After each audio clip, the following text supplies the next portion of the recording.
All right. Hello, everybody, and welcome back to another of your favorite true crime talk show type show brought to you by Thought Riot Podcast. My name is Brendan. And I am Malia. Welcome to the show. Yes. Welcome to the True Crime Talk Show brought to you by Thought Riot Podcast, and search us on all of the podcast platforms. Find us on all of the social medias. All you got to do is search Thought Riot Podcast and we pull up everywhere, anywhere, all over, all at once. The sound again? Why is it reverting? What's wrong with the sound? I don't know. Someone said sound. Microphone check 1 2. There's only one person saying sound, though.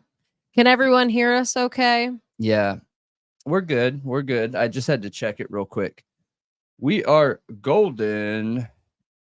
All right. Welcome, everybody, to the show.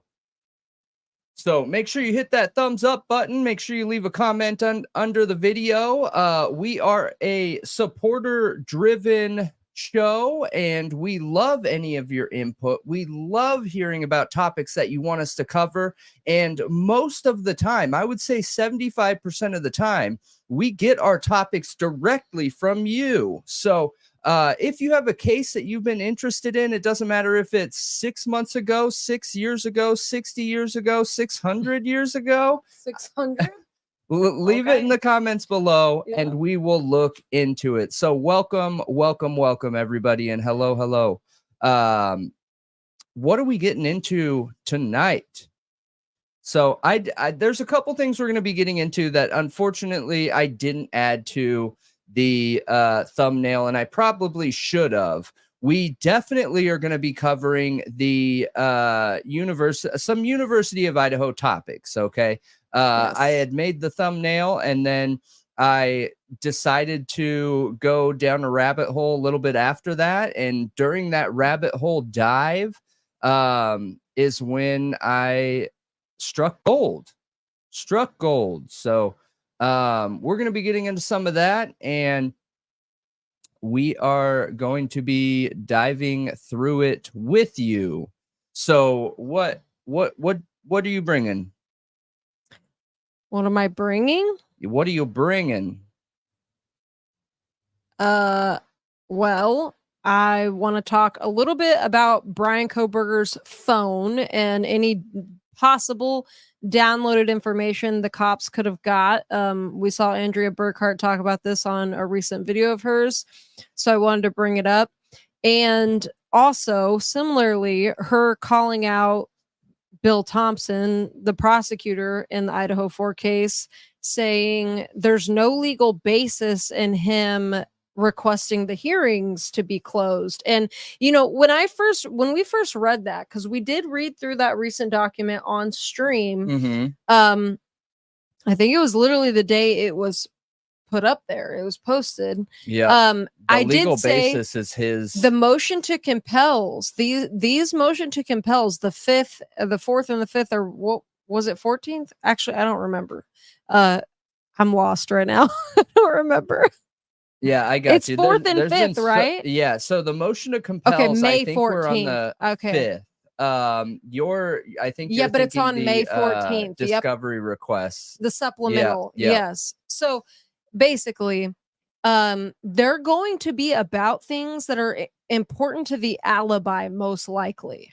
Okay. Because Ann Taylor said in the alibi that there was going to be information relating to the alibi in an upcoming motion to compel. Yeah. And go figure, Bill Thompson asked for that hearing to be closed to the public. I'm telling you, I think it's the cast report. So I watched Andrea Burkhart's video, and I have nothing but respect for that woman, and I love her content, and just keep doing you, because what you're doing is awesome. Yeah. But I don't agree. I don't think that the alibi is around the cast report. I don't think they have the cast report. I don't. And I think that the whole reason for that last paragraph in the alibi that we've read a few different times was a stab at like, dude, where is this cast report? Because let's be real here. It's not like the prosecution has been very forthcoming. Now, I'm guessing here. I just want you guys to be clear. I don't have any evidence of this. Okay. I am guessing, but they've drugged their heels so far with the cast report. I know that they were legally bound to present the cast report. However, that doesn't necessarily mean that it happened, because it's not the prosecutor's choice. It is the feds that the prosecutors are waiting on. So how do we know that the prosecutors have been given the cast report? We don't. And to me, that last paragraph is, well, there's intent behind it, is what I'm getting at. And that intent feels like, come on, guys, what are you doing? You know, I have this expert that's over here trying to prove whether this guy did it or not. And you can't even give us the evidence that could be exculpatory, that could potentially give, you know, that could prove that this guy isn't it. And I think that is the reason why Bill Thompson wants the closed hearing. I think it is the cast report that they want to bring up, and that's why they want it closed, well, in my opinion. She said because we hadn't seen any sanctions, that she believed they had most likely turned over the cast report. But the thing is like, would those even be public? Like, and also maybe there's a delay in putting it out. I don't know. Like, I don't know. There could be. So I hope someone can correct me that has some legal knowledge here, but I believe since the defense is waiting on the feds and not the prosecution, it is not the prosecutor's choice whether to hand that information over or not. So I don't think that we necessarily would see that, right? Because it's not the prosecution or the state objecting or refusing to give it. It's that they're claiming and taking the stance that I don't even have it. Right. So the reason we could not see sanctions, which if you don't know what that means, because I had to look it up too, it's a punishment on the party, on like the prosecutor. Okay. For not turning that over, because it's a Brady violation. If there's exculpatory, if there's exculpatory evidence in there per se, that could be a Brady violation. Also, just not turning over a piece of evidence, like you can't do that. If it's discoverable, you have to turn it over, which obviously the cast report would be discoverable. So maybe you're right. Maybe that's why we're not seeing a sanction, because the prosecution is saying, well, it hasn't even been given to me. Because according to what we saw before, because it's not like the judge can sanction the federal government, okay? They can't sanction the FBI. Right. So it could be, because we know it was talked about. There was a date given, and Bill Thompson said they thought they would have it ready by this date, and it was currently being peer reviewed. That was the last step of the process, and it was being peer reviewed.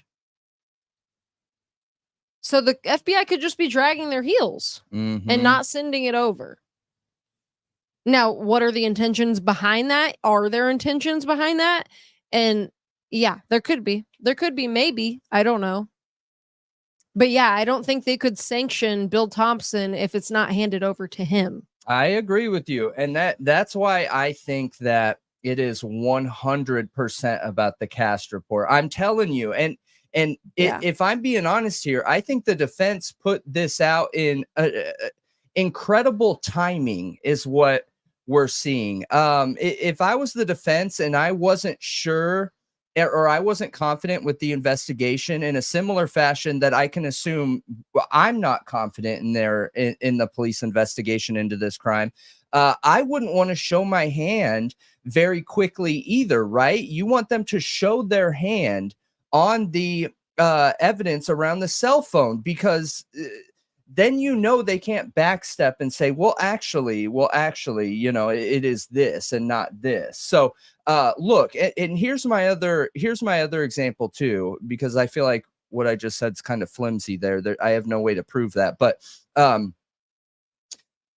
what Cy Ray came in and is doing is not something that can be done in 10 days, okay? The cast report was supposed to be sent to the defense on March 23rd, or I'm sorry, March 31st, and the alibi was to be sent in by the 10th. So there's a gap of 10 days there. And are we expected to believe that, like, Cy Ray did all of his job from the 31st to the 10th, and the alibi had to be submitted on the 10th?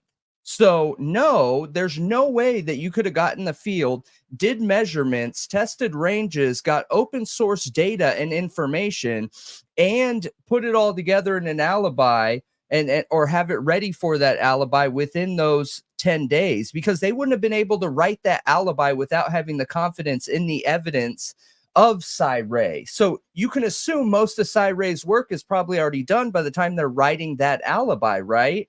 Well, they didn't have the cast report by that time. So they're writing the alibi without the information of the cast report. The alibi doesn't mean they have the cast report. I assume they're expecting the cast report to support the alibi and work product of Cy Ray.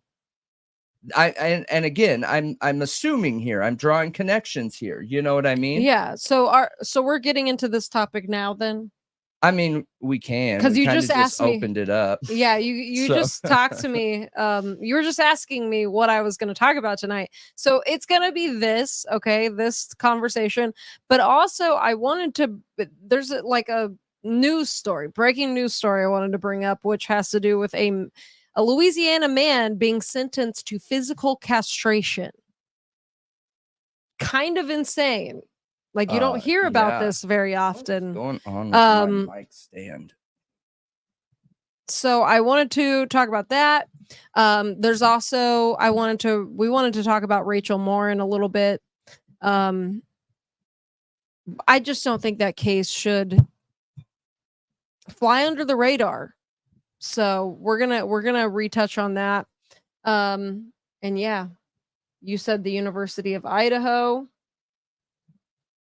I had to fix my mic stand. I don't know how it lowered so much, but yeah, I want to talk about the University of Idaho, but we can get this topic out of the way. We're already kind of knees deep in the mud on this topic. So I did watch parts of the Andrea Burkhart video, and I don't mean that as a disrespect to any content creator. You know, recently some people have left comments like, oh, you know, he can't even find time to watch, you know, this video or whatever. And he's talking about it. Look, it's not a disrespect. I just literally don't have the, you know, how much it's work and then show, work and then show, work and then show.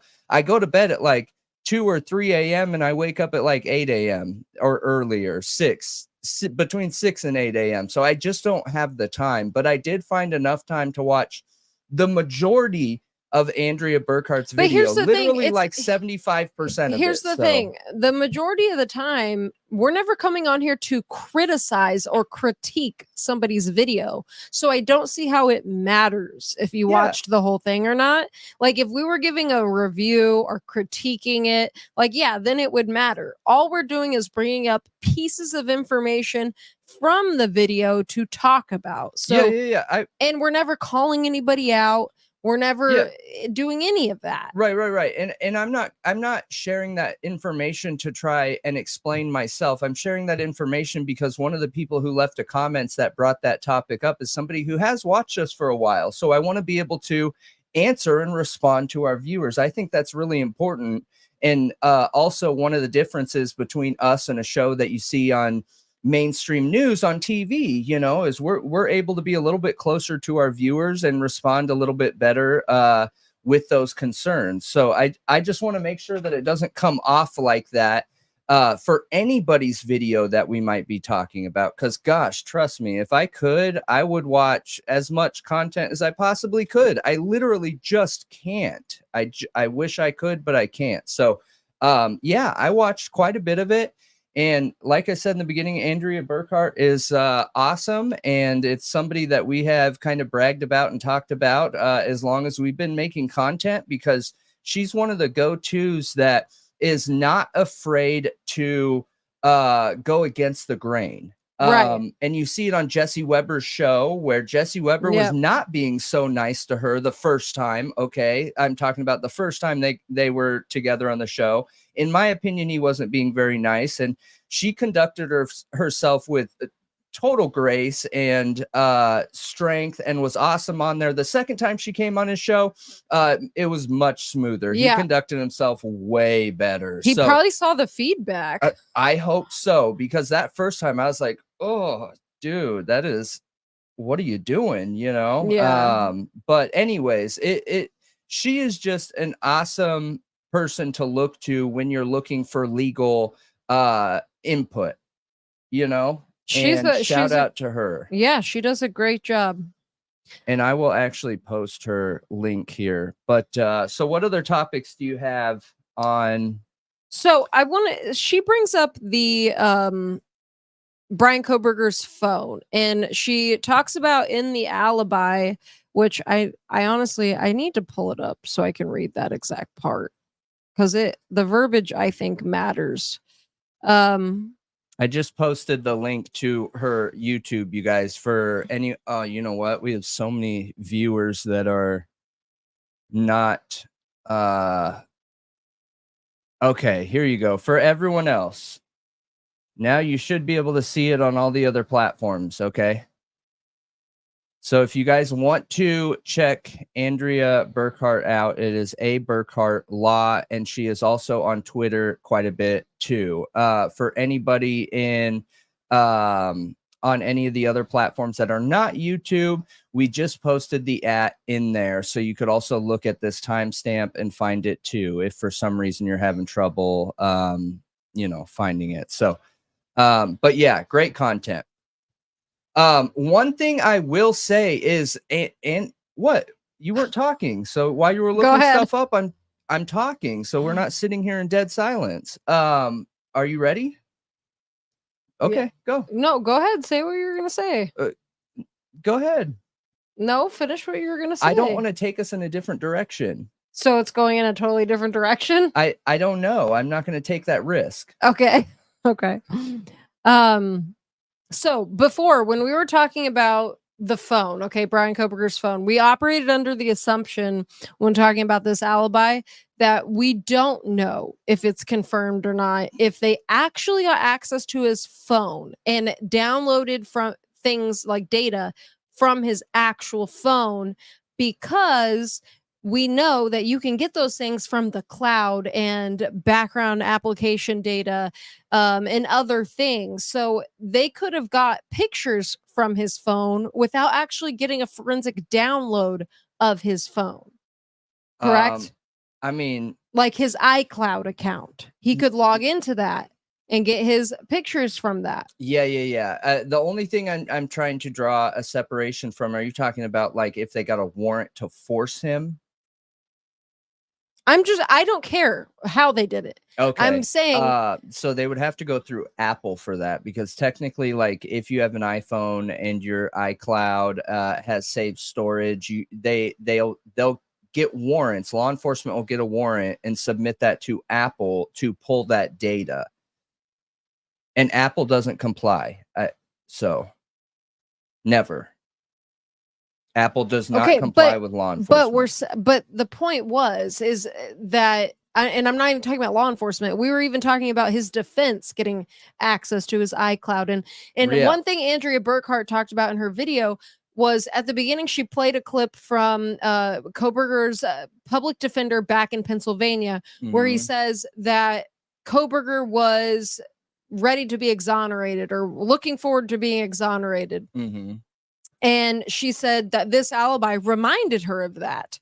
And by the end, it comes full circle. And she's like, well, if he's innocent, like he knew that he was somewhere else with his phone on, and this information would come to the surface eventually. That his phone, his data is going to show It could be. Yeah, it could be. I'm just sitting here I'm not sitting here trying to discredit that idea. I'm sitting here trying to think of all the possible ways that that they could have got that data, right? And that could be a picture sent to somebody. I mean, it could be a warrant, I guess, if they logged into the iCloud, but no, it's not necessarily 100% that law enforcement can get data. Not always, especially from a person who has the experience to understand that. Here. So it says, after the school year began, and I'm reading this from the Alibi. Mr. Kohberger was busy with classes and work at Washington State University, and his running and hiking decreased, but did not stop. Instead, his nighttime drives increased. This is supported by data from Mr. Kohberger's phone, showing him in the countryside late at night and or in the early morning on several occasions. The phone data includes numerous photographs taken on several different late evenings and early mornings, including in November, depicting the night sky. So when we first talked about this, we did not talk about it in the way Andrea Burkhart talked about it, where she said, okay, this means they absolutely have forensic downloads from his phone. What, you agree with that? They got into his actual physical phone? I don't know. And no, it doesn't necessarily mean that. And why I believe that doesn't necessarily mean that is because we saw so many warrants for applications. Google, which she mentions, Google and many others. Applications that use geo-blended data. So they could see a lot of these back end details. But photos? Yeah, that too. So photos is almost always in every app for you to hit yes.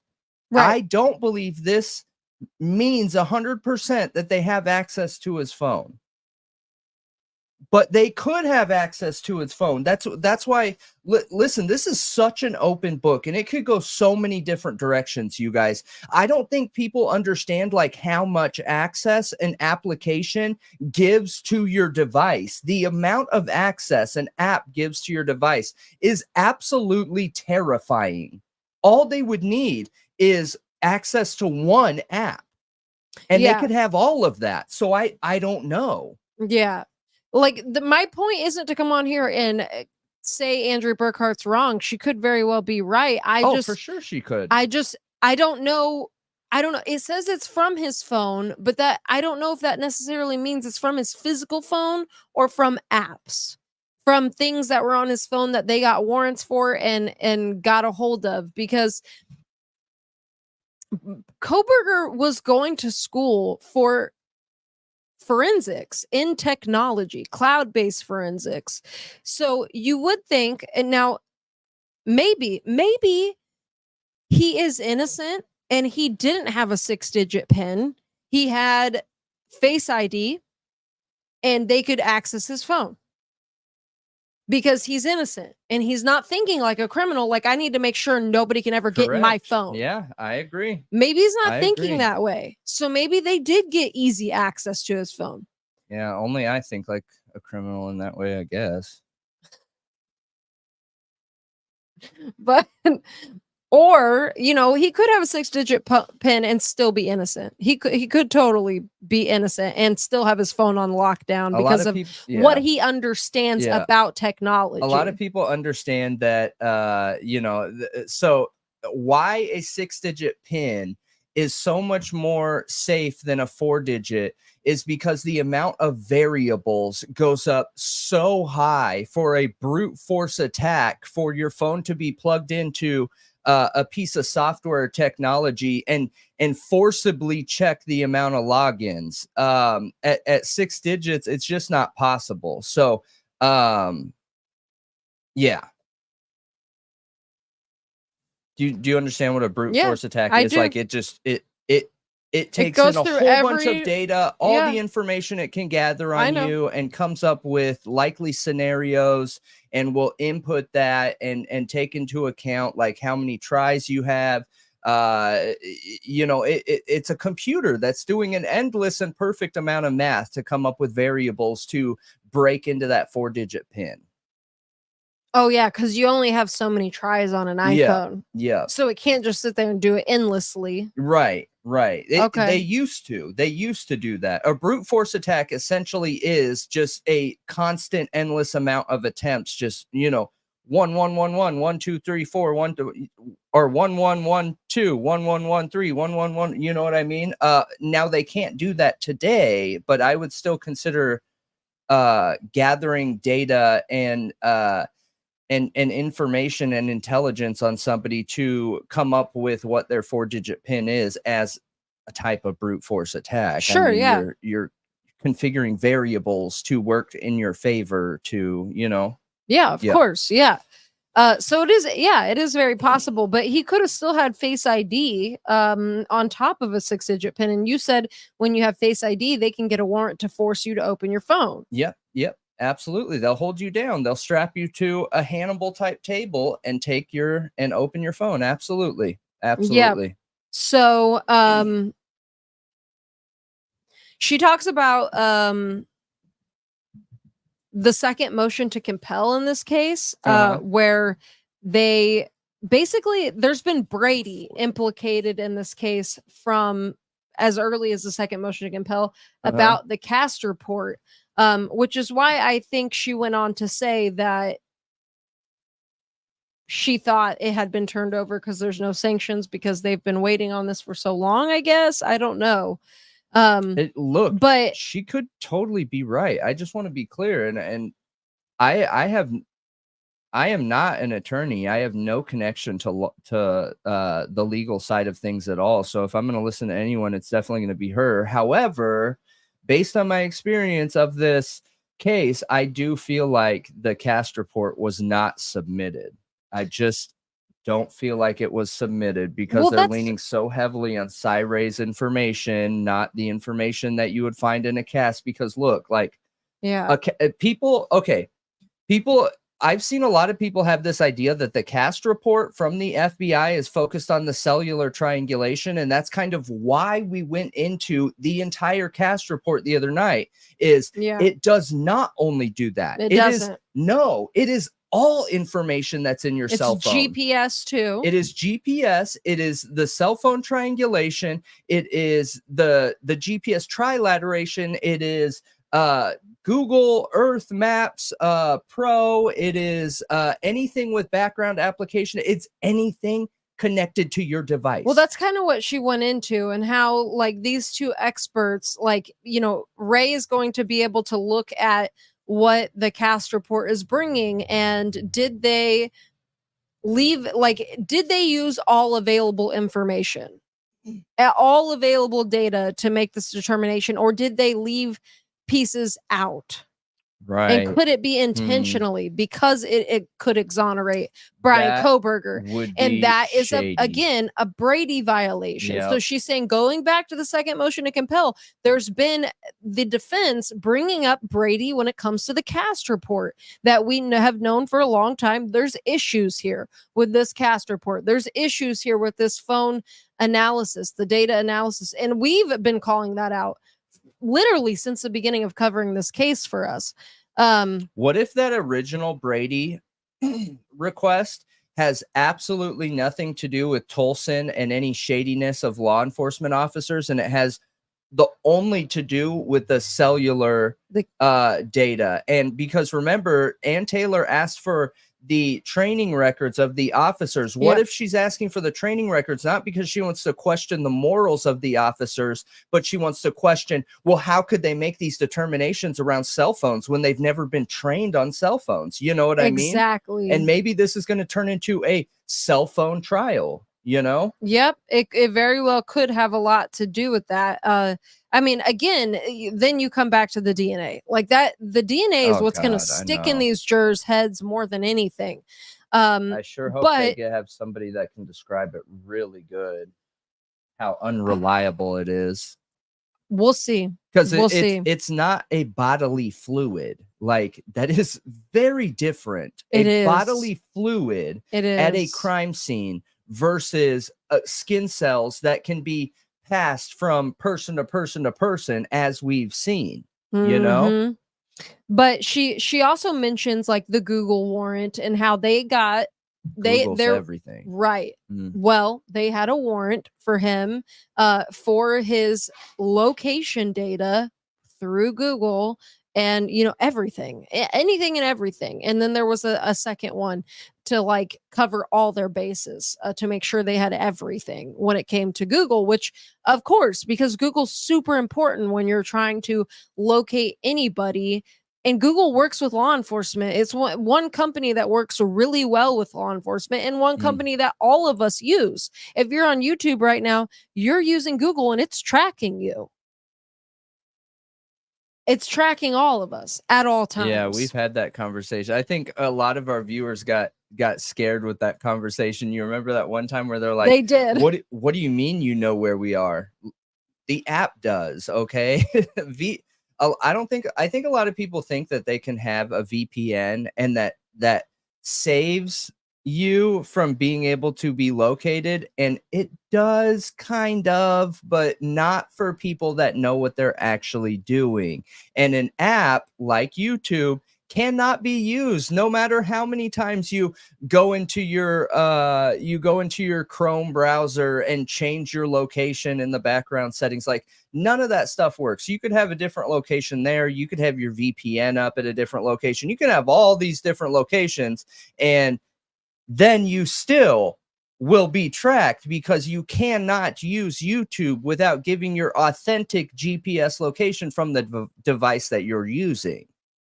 Mm-hmm. A lot of people think you can log into a computer and in the settings in Google change your location, but Google will know that you change that location and know your actual location, Right. and that's just part of the rules and regs of using applications. You got to follow what they say or don't use it. Right. Yep, I totally get it. But yeah, then she went into how, GPS is more reliable, it's more precise. She described the differences between like a single ping to cell phone triangulation to GPS, and saying GPS is more precise than any of them. She didn't have it all quite right, but that's okay. She has the basis of it down. She absolutely does, and she has a good grip and understanding on how it works. But that's what I have been feeling like is going to happen this whole time. And with the phone, like I don't know why my brain focuses on the phone. Yeah. If they had his actual phone, like the forensic downloads of his actual phone, because she also talked about how they could take like the Google search warrant and the data that's within that and compare it to his actual phone to see, do these things match or is there a difference? Meaning, has he gone back and tried to manipulate things on his phone, delete things on his phone, because they can compare the two? That's not possible. What do you mean? You can't delete things. That's her point, though, is if they look at the phone and it's not there, but it is on the search warrant, then that's proof of trying to cover something up. Gotcha. Okay, I got you. Gosh, my eyes have been driving me crazy all day. Blurry. Diabetes. But yeah, okay, I got you. So I did hear that part. I know what you're talking about now on that part of the video where she was talking about how it's a common thing for investigators to do, where they will put like the person's phone records side by side with the actual phone records and see which ones are missing, and then use those as a starting point for the investigation, right? That's what you're talking about? Yeah. Okay, I remember. Yeah. And that is a really good example to start an investigation. Obviously, like, if you're deleting something, then you're probably deleting something because you don't want someone to find it, and then you're involved in a crime. And I don't think we gave a shout out for this, and my bad, James. I didn't mean to. Super sticker from James. Hey, buddy. We appreciate you and super happy that you're here. And thank you very much for that super sticker, my friend. Yes. Your name up on the screen looks like Christmas. Christmas? Yeah, red, green, and white. That's like Christmas. Okay. Yeah. So anyway, but I keep going back to the phone. I really want to know, did they have forensic downloads to his phone? Because then I go back to the cast report. Like, what was Ray using, which is the defense expert, what was he using to make his determinations? What is he using to make his determinations when it comes to this case? If they don't have the cast report. Uh-huh. Like, because we both are kind of thinking that they don't have the cast report. And I don't think they do. That's partly why I think Bill Thompson is wanting to close these hearings.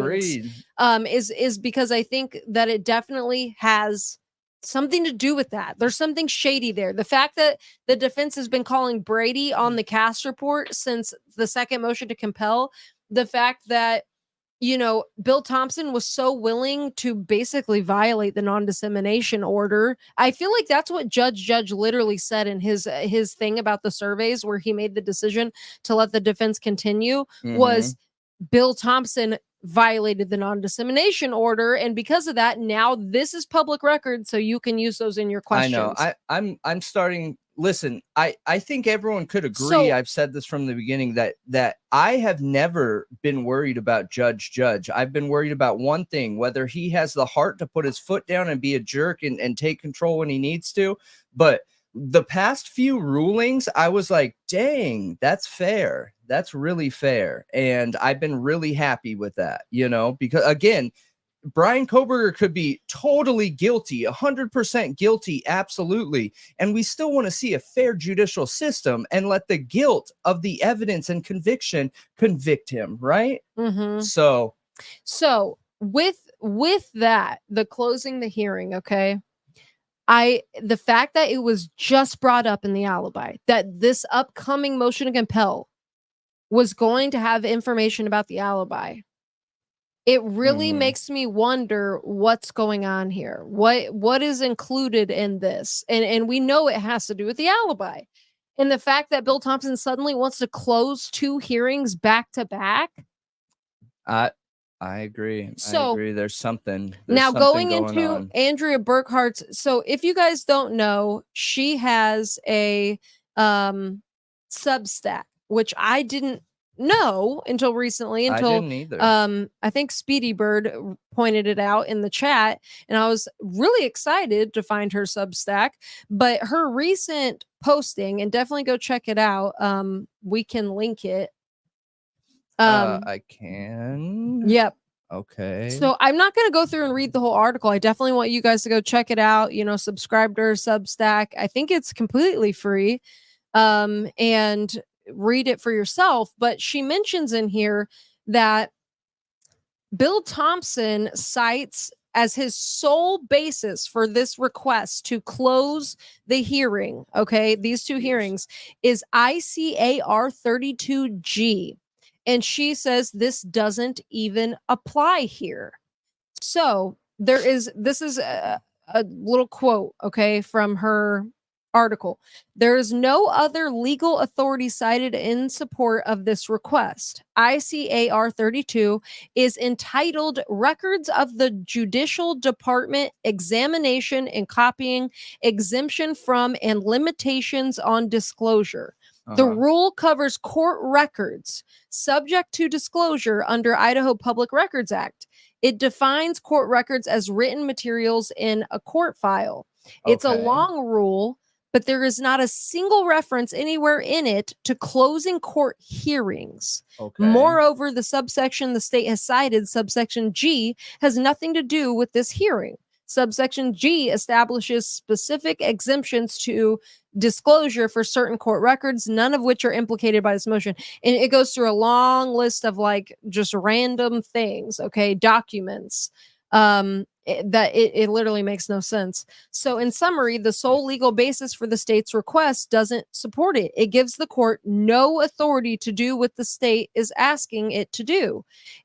But it's a lot worse than this, because there is actually quite a lot of law on what the state is asking judge to do, and that the state either doesn't know about or is choosing not to mention. And it arises from our good old unappreciated friend, the First Amendment. So she's literally going First Amendment violation on this. I think she has brought it up a few different times, and which is our right fits. to attend public hearings.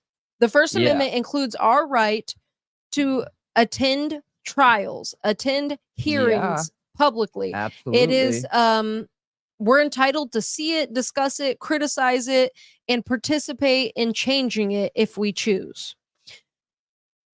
And obviously, this is for obvious reasons. Transparency, you know, it's to hold our courts accountable. It's to hold the system accountable. It's to make sure the citizens are supposed to make sure things aren't corrupt. And when they are becoming corrupt, it's our job to do something about it and say this has to stop.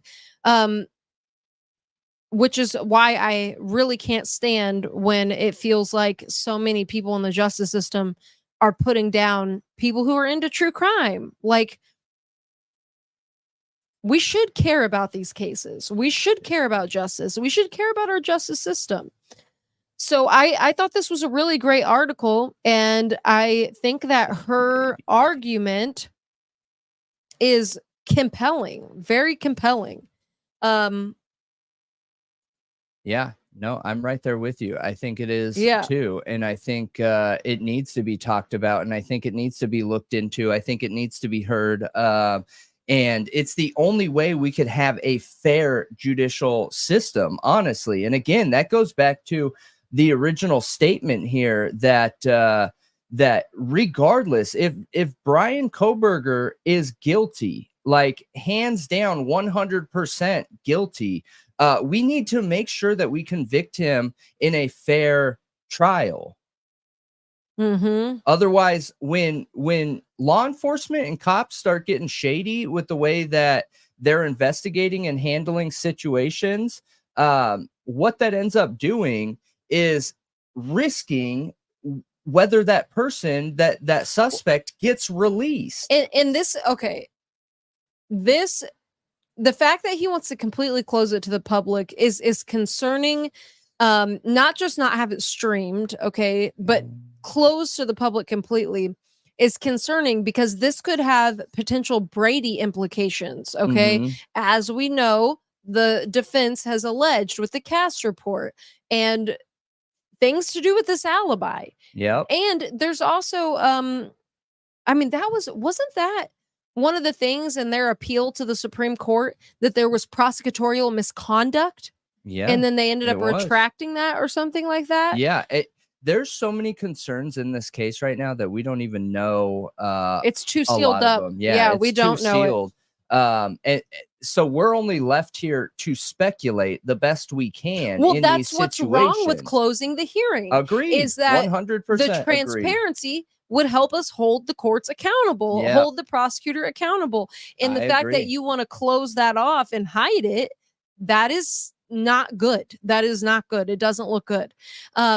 This is one thing that I want to quote. One other thing from her article, and then I want you guys to go read it when you have time, because I think it's very important to this case. And a lot of this article speaks on a lot of the issues from the beginning that we're having with the case. So she says, so why am I pissed at the state if I'm judge? The court relies heavily on the parties to insulate its rulings from challenge. Prosecutors enjoy enormous institutional preferences from judges. Their legal interpretations are assumed to be correct. Their witnesses are assumed to be truthful. And their requests are assumed to be well-grounded in the law and the facts. So judges trust the prosecutor to give them the legal analysis and the facts that they need to justify giving the prosecutor what he wants. And I agree, just like with discovery, it's always so good faith. It's like, you know, assuming that the prosecutor has always these good intentions and, you know, oh, he just forgot to hand that over. You know what I mean? Yeah.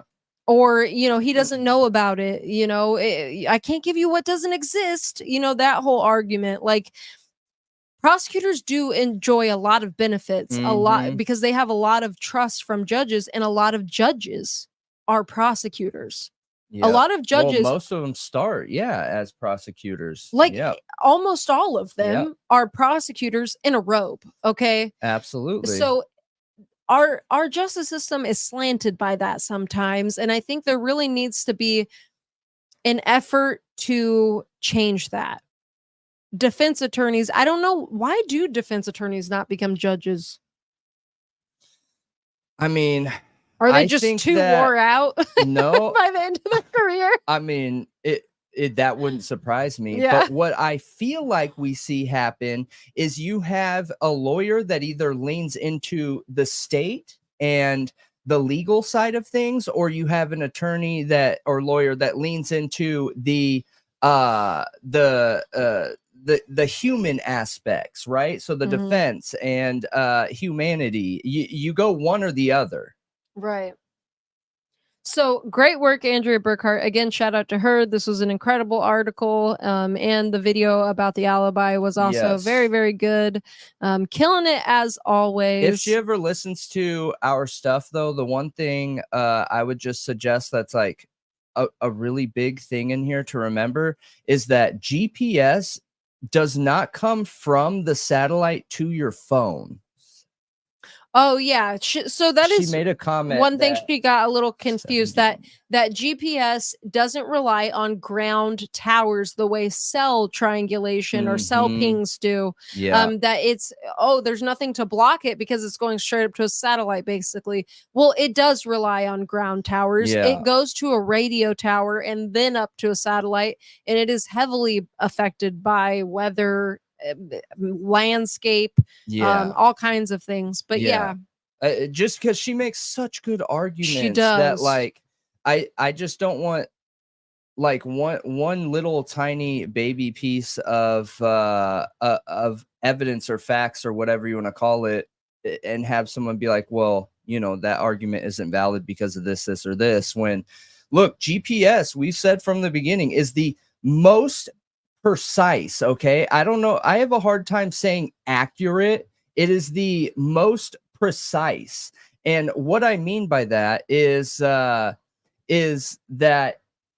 it can track someone down to a 12-inch space, but it's impacted the most, more than anything, by its surroundings, by weather, by, you know, even where the placement of the satellites are and the curvature of the earth, and like everything impacts it when it's coming down to do that trilateration. So when GPS locates somebody, it's using a trilateration system where it's using the satellite and the phone and the ground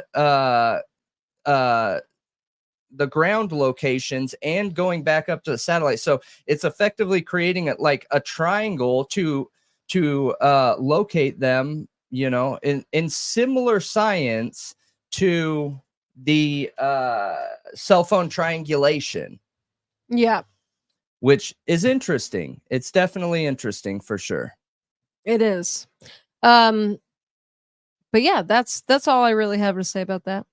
No, I think that is super. So should we talk about this Louisiana guy real quick? Yeah, I think we should. So I'll send you this article so you can put up a picture so everybody knows what we're talking about. Probably should have done this ahead of time, but that's okay. And then after this, are we going to get into the University of Idaho? Yeah, we can. Okay. For sure. Make sure you guys hit that like button, hit that thumbs up button, answer those polls or Q&As in YouTube, and go to my message. Yeah, I got you. Hit the thumbs up button, hit the 3 stars, hit the 5 stars, and you know, this is viewer led content here, you guys. So there are a ton of people out there that don't want the information that we talk about getting out to the YouTube algorithm, flowing with the YouTube algorithm. And the way that it gets out there is through you guys and you committed thought rioters out there hitting that thumbs up, hitting that like button, leaving a comment under the video. And for any of the other people, because we actually have a larger viewership on other streaming platforms, if you are one of those people and you want to engage in the chat, come over to YouTube. YouTube has the most hustling, bustling chat around for Thought Riot Podcast. And just go to youtube.com, search Thought Riot Podcast, and you'll find the madness within.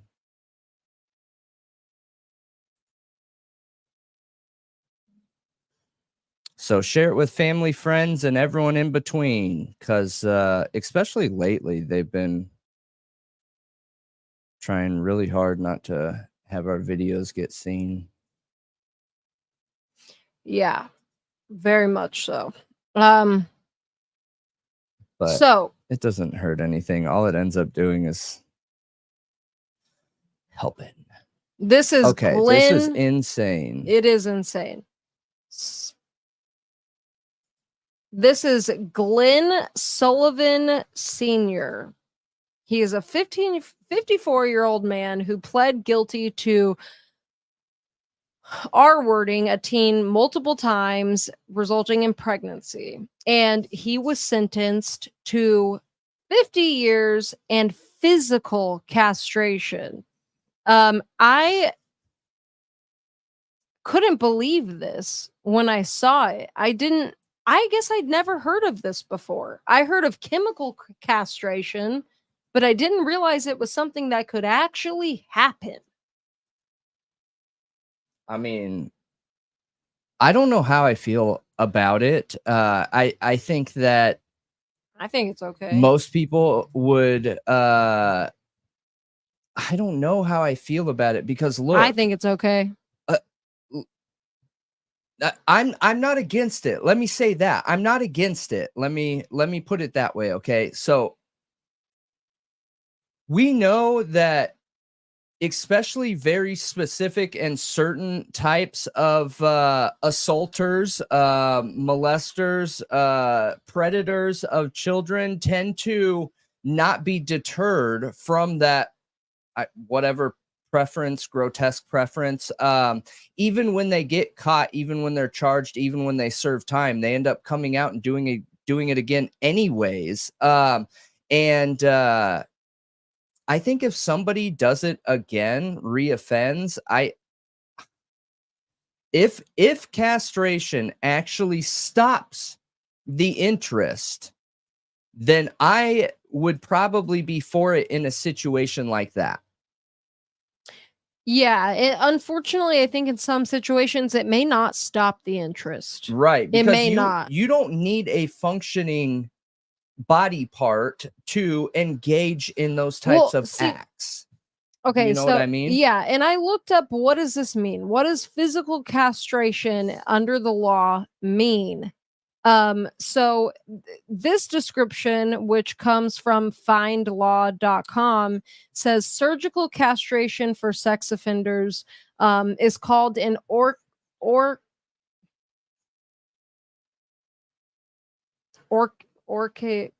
my gosh, I actually don't know how to say that. What? I thought at first I would know how to say that, but I don't know how to say that. Right here. Orchiectomy? Oh, there you go. It's called that. Yeah. Okay. Orchiectomy. Yeah, I think you might be right. It's ORCHIECTOMY. Okay. Mm-hmm. So it can involve surgically removing one or both testicles. The goal of the surgery in this context is to lower testosterone production in male sex offenders to decrease their sex drive. Unlike chemical castration, this is permanent. They also can do it to women too. So there's different states with different approaches to it. Like California was the first state in 1996 to authorize this procedure. Florida, there's a law about it, which allows it.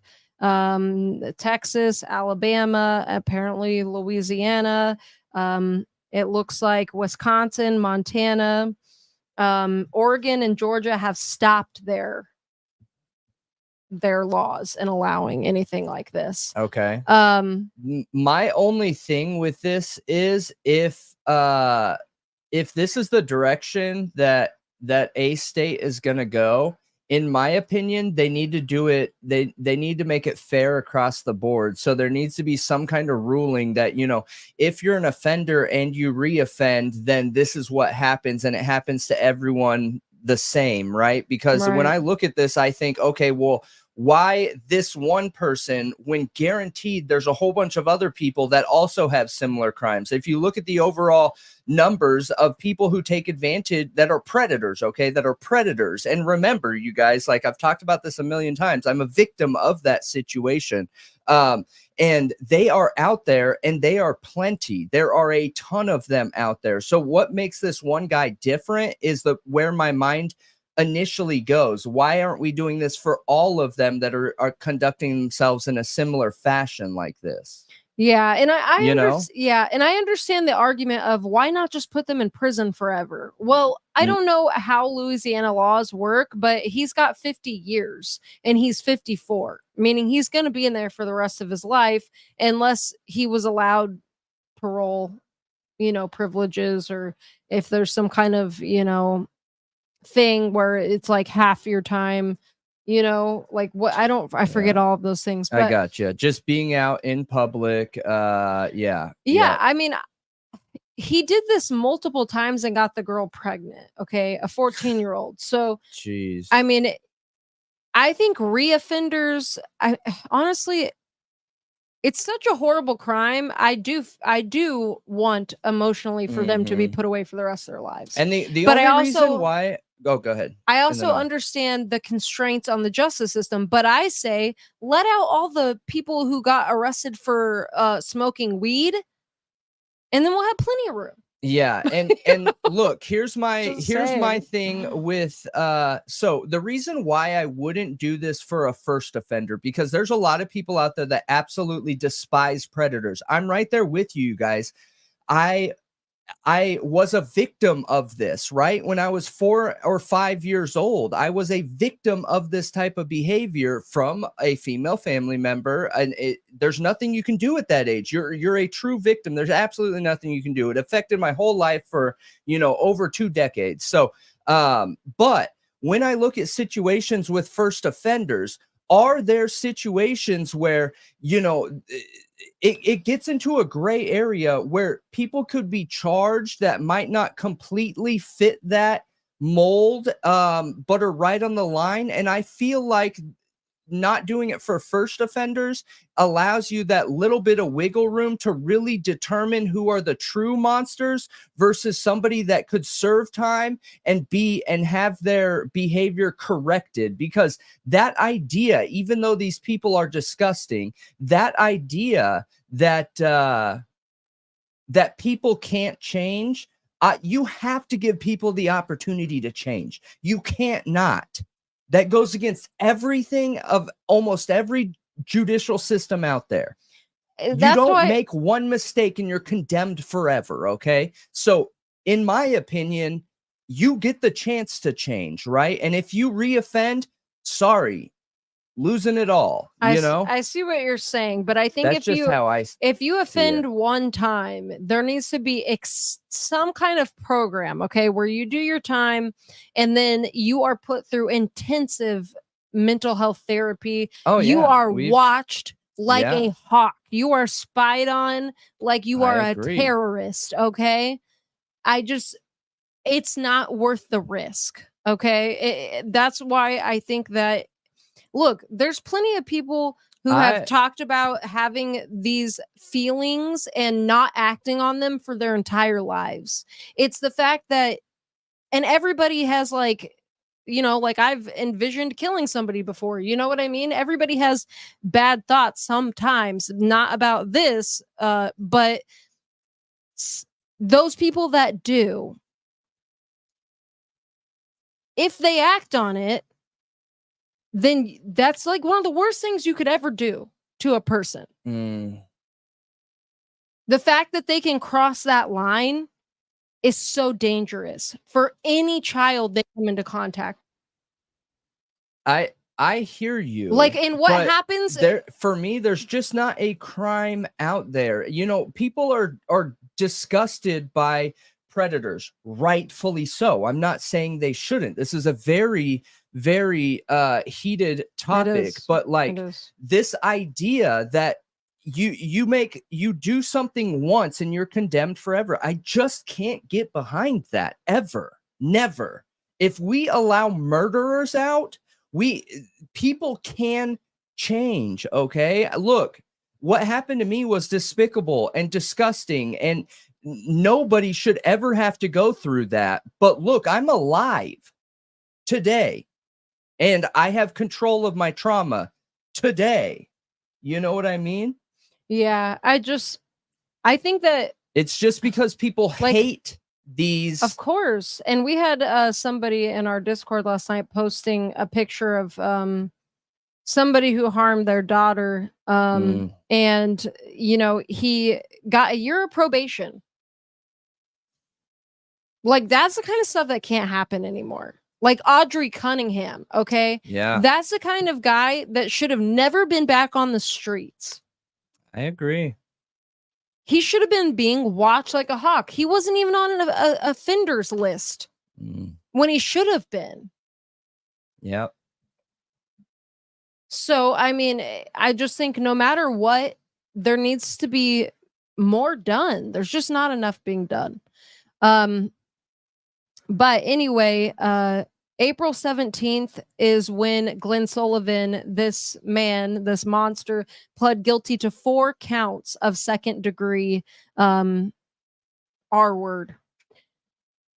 The judge, William Dykes, sentenced Sullivan to 50 years in prison and the physical castration, which was part of a plea agreement. That was part of a plea agreement? So what were they saying? Oh, if you don't, because normally a plea agreement's like you take a lesser punishment. His lesser punishment was 50 years and physical castration. Yeah. Like, that's kind of insane. Like, the judge is going hard on him, and well deserved. But this is okay. Yeah. The district attorney said, I want to say I've had 3 people ordered to be chemically castrated, but to my knowledge, this is the first physical castration to be ordered. And he also said, I felt like this case was strong enough that it warranted such action. Sex crimes against juveniles are the most malicious crimes we prosecute. I intend on using every tool to the legislature every tool the legislature is willing to give us, including physical castration, to seek justice for the children in their community. What if the first offense was against a child? For me, I know you put a certain age there, but for me, it doesn't matter. I think whether a child is 3, whether a child is 4 or 5, like I was, whether the child is 16, whether the child is whatever, it doesn't matter how old they are. I think they need to be held accountable. And I think that our laws need to be fixed and corrected because there's major issues with our system where we allow people to reoffend. And, you know, I think there's ways to correct that. And thank you, Amanda, for being a member for 1 month. We're super stoked to have you here. Thank you. Yeah, like spying on them like they're terrorists. You know?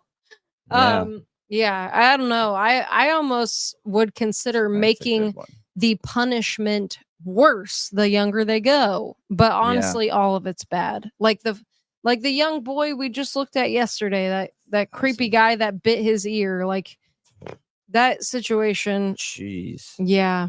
Yeah, that whole situation is literally makes Honestly, me want to gag. It's these so disgusting. these kinds of cases are like hard for me to even talk about. A lot of times I don't even want to bring them up, but this is a notable moment, and they're important, and I think they should be talked about, but they're so disturbing, and I think that's honestly a problem in our society, which is why I want to bring them up, despite me not wanting to talk about them, because a lot of people just want to look away because it's too disturbing to look at. When it comes to sex trafficking, when it comes to abuse of children, Yeah, I mean, I can talk about it, but it's yeah, I do want to look away. I don't want to see anything having to do with anything like that. And I'm not meaning it in a weird, gross way. I'm meaning like What? I am one of those people that have a hard time, looking at situations, but the conversations need to be had all the same to correct these issues, because these are very real issues in our society right now that, in my opinion, are not being handled effectively. They are not being handled in a way that we're actually reducing reoffender rates, No, we're not reducing them at all. Yeah. At all. But yeah, I think it's something that a lot of people, like, we just don't even want to think about because it hurts too much to think about. But I think that we have to look at it if we want to make a difference. If we want things to change, if we want our laws to change, that's the only way, is awareness and having people literally work on it, like the sheriff. And I just posted a story on our Twitter earlier today, because they had a couple, a lieutenant and a deputy shot in Polk County, Florida. Sheriff Grady Judd, he did a press conference, but they're one county that is always on YouTube. And he's a little bit controversial in some things that he does, but they are taking a real stance against trafficking and, child sexual abuse and a lot of things. And I wish I could see that more often. I wish I could see, jurisdictions and local communities caring that much to go out of their way to do these sting operations to catch these monsters that are hurting our kids. Yeah. So... And I think if there was more awareness, people demanding their sheriffs, like voting sheriffs in who care about this thing and will do something like that, I think that is important.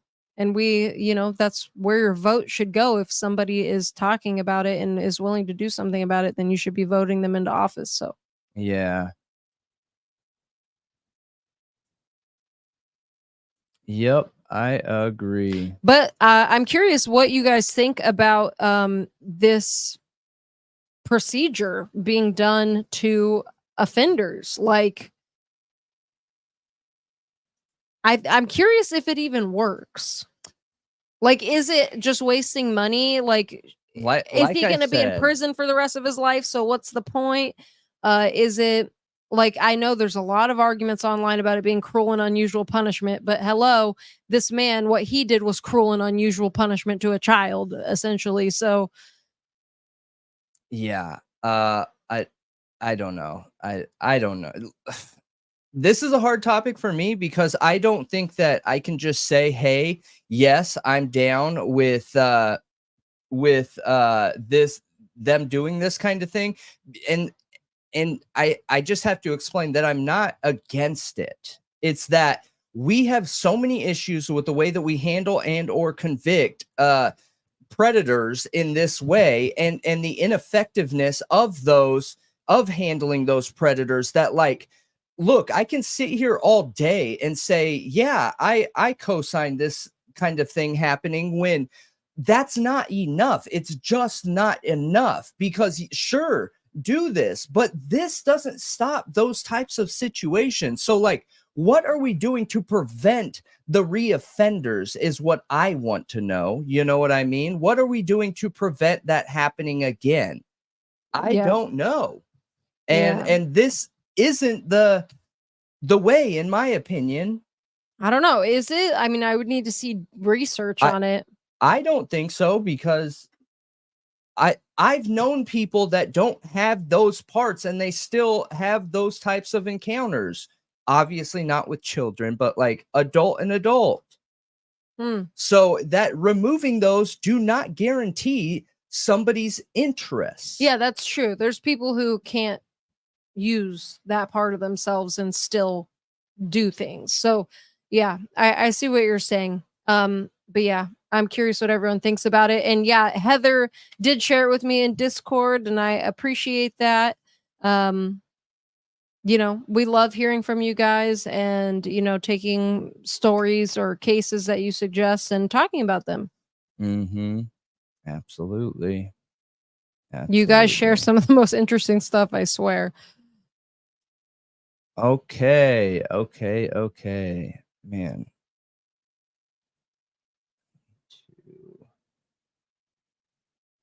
So real quick, while you're pulling up whatever you want to talk about next, I saw there was a post to the Find Sebastian Rogers case discussion on Facebook that somebody recently thought that they saw Sebastian driving from Florida to Clarksville in Dalton, Georgia. They stopped at a Walmart and saw a young man that they thought looked just like him.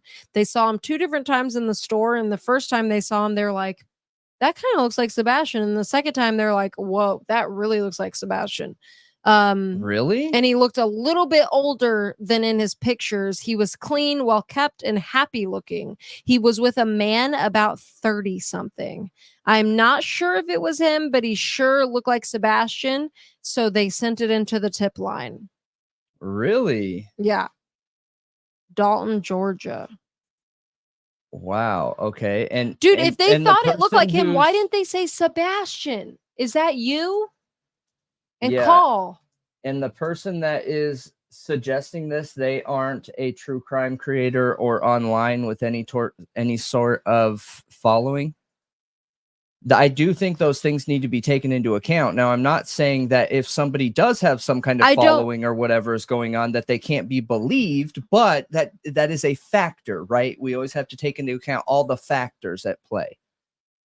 Yeah. So look, the fact that there's no picture included, that they didn't pull out their phone and start recording, the fact that they didn't stop him in there and like, dude, if I saw Sebastian, I would not let him out of my sight. I would be on the phone, 1-800-TBI-FIND, you guys. Yeah. Or the FBI. Or like, agree. you know what I mean? I would literally be following them throughout the store and on the phone and saying, he's here right now. I would follow them out to the car. I would get the license plate. I would let the Walmart know so they can pull their security cameras ASAP. Like, yeah, no pictures. Yeah. So maybe it's nothing. Maybe it's nothing. Maybe it's somebody just making something up. I don't know their name because whoever took the screenshot, of course, they X'd it out, which I don't know why you would do that. Yeah. What is the point of doing that? Yep. Like Absolutely. if you are posting this to a public place, you don't need to X their name out.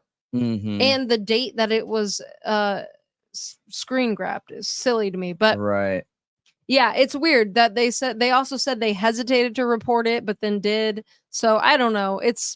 But we've actually heard many different people claiming to have seen Sebastian or somebody who looked like him.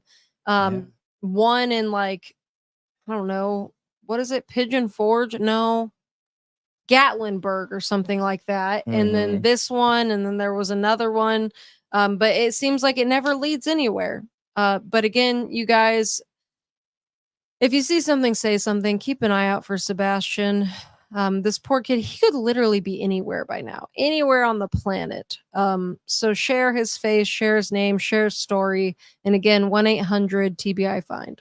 Yes. And I do have to use the restroom real quick. I just meant to say one thing because I've seen a few people commenting certain things in the chat. And again, this was another comment. So I know that that people have brought up the fact that our axiom is that we talk about everything, right? And just recently I had made comments that, look, this is a family friendly show. So we aren't going to cuss on here. We're not going to do anything like that. And I'm not saying anything's wrong about that or anything, but we expect the chat to reflect what the representation of the show is. And if you aren't, then we will remove you. So that does not mean that we are censoring people. Okay. So when we talk about censoring things, we're talking about, we won't censor topics. We will talk about any topic, no matter how tin hat it is or not. But if somebody is in the chat and we feel like they are intentionally trying to maneuver the chat, take things in a certain way, take things in a negative way, we're just going to remove you. And that is because we have to protect the viewers of the show. Sorry, it's just not personal. So just make sure you guys are here on good faith. If you're here in good faith, you won't ever have to worry about something like that. If you're not here in good faith, then you do have to worry about it. So just keep it in mind, everybody. We are here to protect the viewers and thought rioters. Yep. And no politics. Exactly. Bryce Jones coming through with a super chat. We appreciate ya.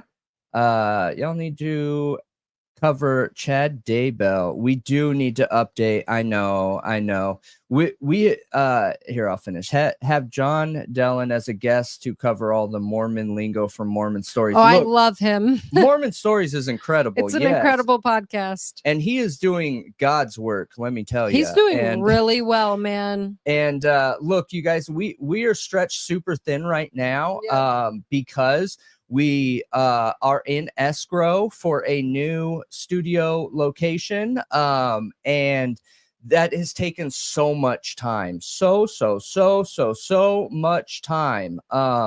So we once we get in and done and continuing as normal, we will reach out to us. I would love a connection, because man, we love that show. But once we get into the new studio location and everything, and back to normal, then we will be good to go. What? Nothing.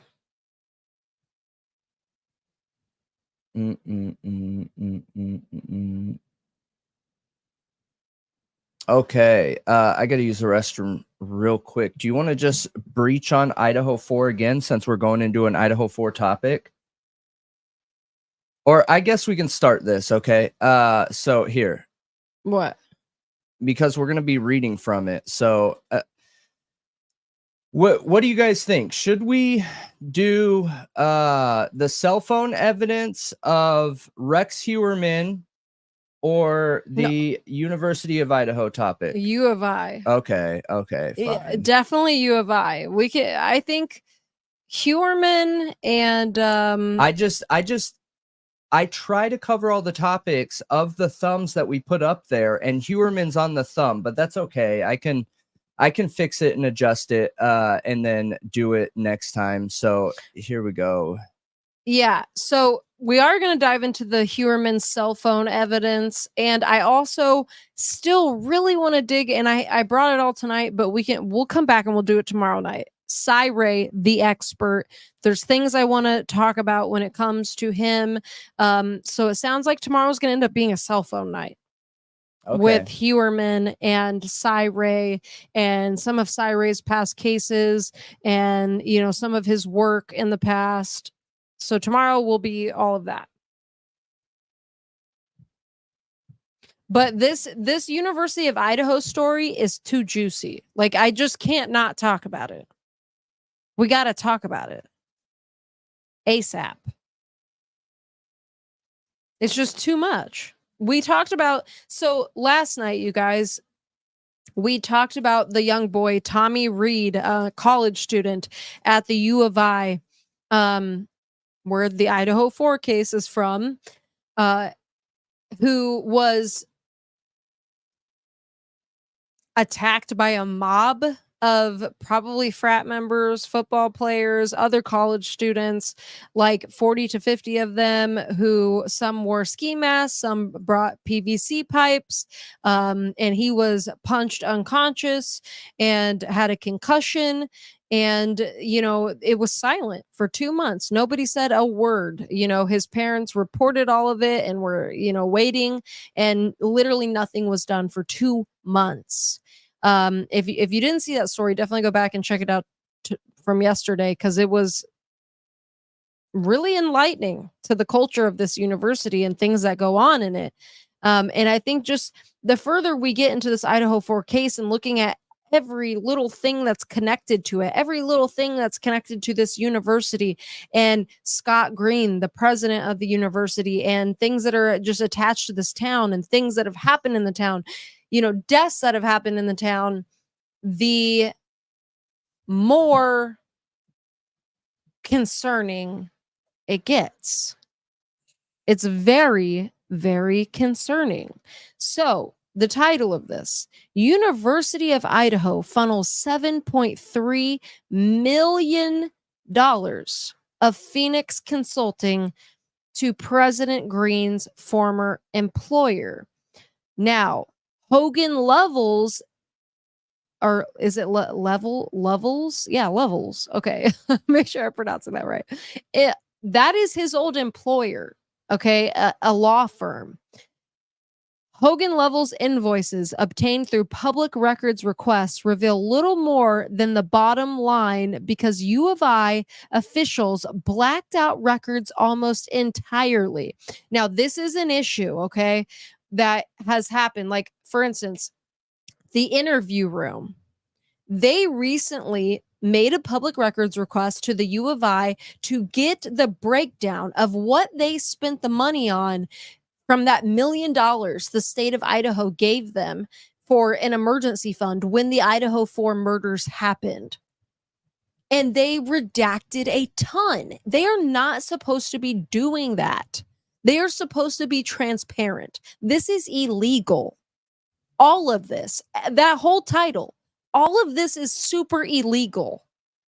This is very concerning.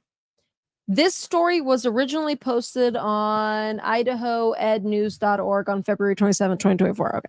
The University of Idaho has outsourced at least $7.3 million of consulting work to President C. Scott Green's previous employer. Hogan Levels, an international law firm with 48 offices across the globe, appears to have received most of the money the U of I has shelled out for consulting on its proposed $685 million University of Phoenix purchase, according to the documents obtained by Idaho Education News. Somebody is ready to expose Scott Green. Okay, let me tell you, they are not happy with him. Because somebody went digging because they don't trust him. All right. That's really interesting that most of that money went to his old employer. Very, very interesting. Look at that blacked out. Look, that's all the redactions, you guys. That's what it's showing. It says right here, Idaho Ed News received more than 400 pages of invoices from the University of Idaho through a public records request. Most of the pages heavily redacted. Look at those redactions. There's literally nothing on the page. That's insanity. This is insane. That looks like a barcode. Like, are we going shopping?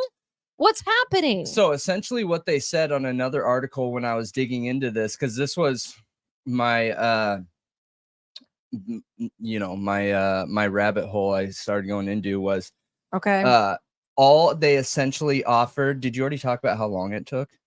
No, I'm reading through the article. Yeah, I just didn't know if you got there yet or not. But essentially what the article was saying was all they supplied was the year and the total and nothing in between. So you actually have no idea if their books align or not. Oh my gosh. None. Dude, Hogan Levels invoices, blacked out. Okay, so did you already draw the connection between Hogan and Levels? Yeah. And Green? Okay. Yes, that is his old employer. Yes, back before he was the university president. He was on the board of directors for this law firm. Okay, so crooked. So blacked out of the invoices almost entirely, citing attorney-client privilege. Again, that's exactly what they claimed when Chris McDonough's wife tried to get records. They cited attorney-client privilege, and they were wondering, what does that mean? Well, this is what it means. It clearly has to do with his old employer. The documents say only that Hogan Levels provided professional services to the university. In written responses, the U of I shed more light on Hogan Levels' work. The firm counseled the U of I on all aspects of the transaction, and from early in 2023, when the university first explored buying the for-profit online giant. This included initial discussions establishing the diligence process, conducting and directing consultants in the diligence process, negotiating the asset purchase agreement, and moving the transaction to closing.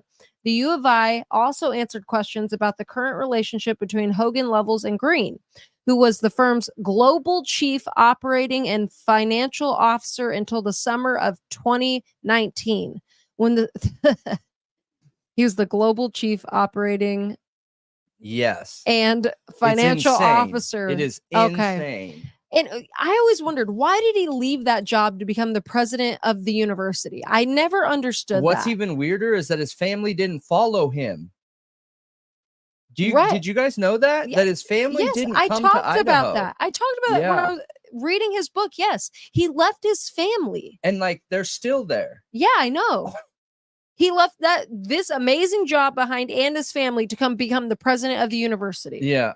It makes no sense. It makes no sense. It makes no And he justifies it like, oh, it's my beloved alma mater and they need me. So he puts this position of the university above his own family is what I see from that. Now I'm drawing a conclusion, and it's kind of a shady conclusion, you guys, for me to say that. But when I'm looking at this, like, I just don't know very many people that would be like, oh, look, my family's going to hang back here. My kids are going to stay in thousands of miles away from me. My wife is going to stay thousands of miles away from me, and I'm going to be over here. Right. You know? Okay, so when the State Board of Education hired the U of I alum as the university's 19th president, Green and his family have no ongoing financial relationship with Hogan Levels. The U of I said there is no personal benefit to them from the work being performed by Hogan Levels for the university. While the U of I answered Ed News' written questions in some detail, Hogan Levels did not respond to Ed News' request. And through spokesman Mike Keckler, the state board also declined to answer several specific questions. For instance, Keckler did not say whether the board is comfortable with the U of I's outsourcing costs. He also did not say whether the board believed the objectivity of Hogan Levels' work was compromised by the firm's relationship with Green. However, Keckler did say the U of I had the legal authority to hire Hogan Levels. State law allows colleagues and universities to employ private legal counsel to advise and represent them, Keckler said. The board does not approve outside counsel retained by the institutions. Now, this is about the public records. On December 22nd, Ed News requested invoices related to the Phoenix purchases, bills to the U of I, and to the nonprofit that would finance the purchase, known now as 4-3 Education. Ed News sought documents dating back to May 18th, the day the state board approved the Phoenix purchase. By law, state agencies have 10 business days to produce public records. In this case, it took the U of I nearly 2 months. 2 months when they are supposed to respond by 10 days. The U of I that's really important, you guys. Like a huge emphasis on that. So when it took them 2 months to black out everything with a nonprofit, okay, it is a public company. You have to respond within 10 days, and they took more than 2 months. How is that not like blown up? That is insane. It's a big deal. The U of I first billed Ed News $88.65 to cover the cost of identifying and gathering the invoices that were blacked out. Then the U of I billed Ed News $326.15 to review and redact the invoices. That's insane. They were charged agree. over $400 to get blacked out pages. 400 blacked out pages. Which in a non-profit is insane. Yeah. It shouldn't, there shouldn't be any charge. No.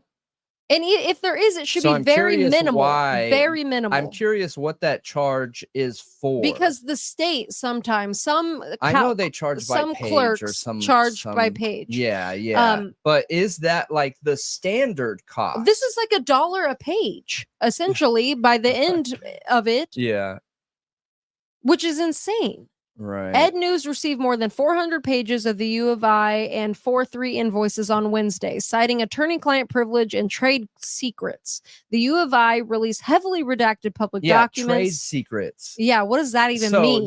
What does that even mean? They're talking about their money that they have saved in the market, in money markets. Which again is really shady, because a nonprofit, if you have money stored in the US stock market, that is all public and has to be public. So like, every trade is public. So I don't understand how you can say trade secrets. I wonder if it has something to do with some kind of financial loophole with Phoenix, because the University of Phoenix is completely separate from the University of Idaho and will remain separate and act as its own business, but get to piggyback the non-for-profit rights of University of Idaho, and they essentially pay University of Idaho $10 million every year. What? So what this deal really is, I don't know if we've talked about this yet, you guys. We haven't. I should have brought this up, but what this deal really is with the University of Idaho. Okay, we'll pause and you explain that. Okay, what this deal really is with University of Idaho and Phoenix, right? Is it University of Phoenix? It's University of Phoenix. Yes. Okay, is the University of Phoenix is University of Phoenix is a profit college. It's a for-profit college. For-profit school. So they have to be held to certain standards when you're for-profit. Now, University of Idaho is a non-profit, which makes functioning a whole lot easier. And if University of Phoenix would have been a non-profit, they wouldn't be in the trouble that they're in right now. Mm-hmm. So essentially what it feels like is University of Phoenix gets to piggyback the University of Idaho's nonprofit status, but not change anything and pay them $10 million a year for it. Right. Like blackmail. That's insane. I'm going to let you guys go under for all your horrible crimes without being an actual valid college, or you give us the rights to your school and $10 million a year, and you can use our non-for-profit license. What? That is crazy. It is crazy. That is crazy. It is crazy. So that's interesting. So that is literally just a business decision. So do any of I thought they were buying the University of Phoenix to get their software for online schooling so that the kids could benefit from that. The college students could benefit from that at the University of Idaho, that they could receive online schooling. I know. And that's not what it is at all. That's not what it seems like now. No. And it's just so that they benefit for the non-for-profit status. Exactly. And I think this is the very reason why you have politicians for Idaho coming to the University of Idaho and saying, stop, you guys can't do this. Like, you can't buy it. You're risking everything doing this. And they're doing it just to get a $10 million kickback every year and offering them their non-for-profit status. That's because insane. Here, let me see if I can find it real quick. Okay.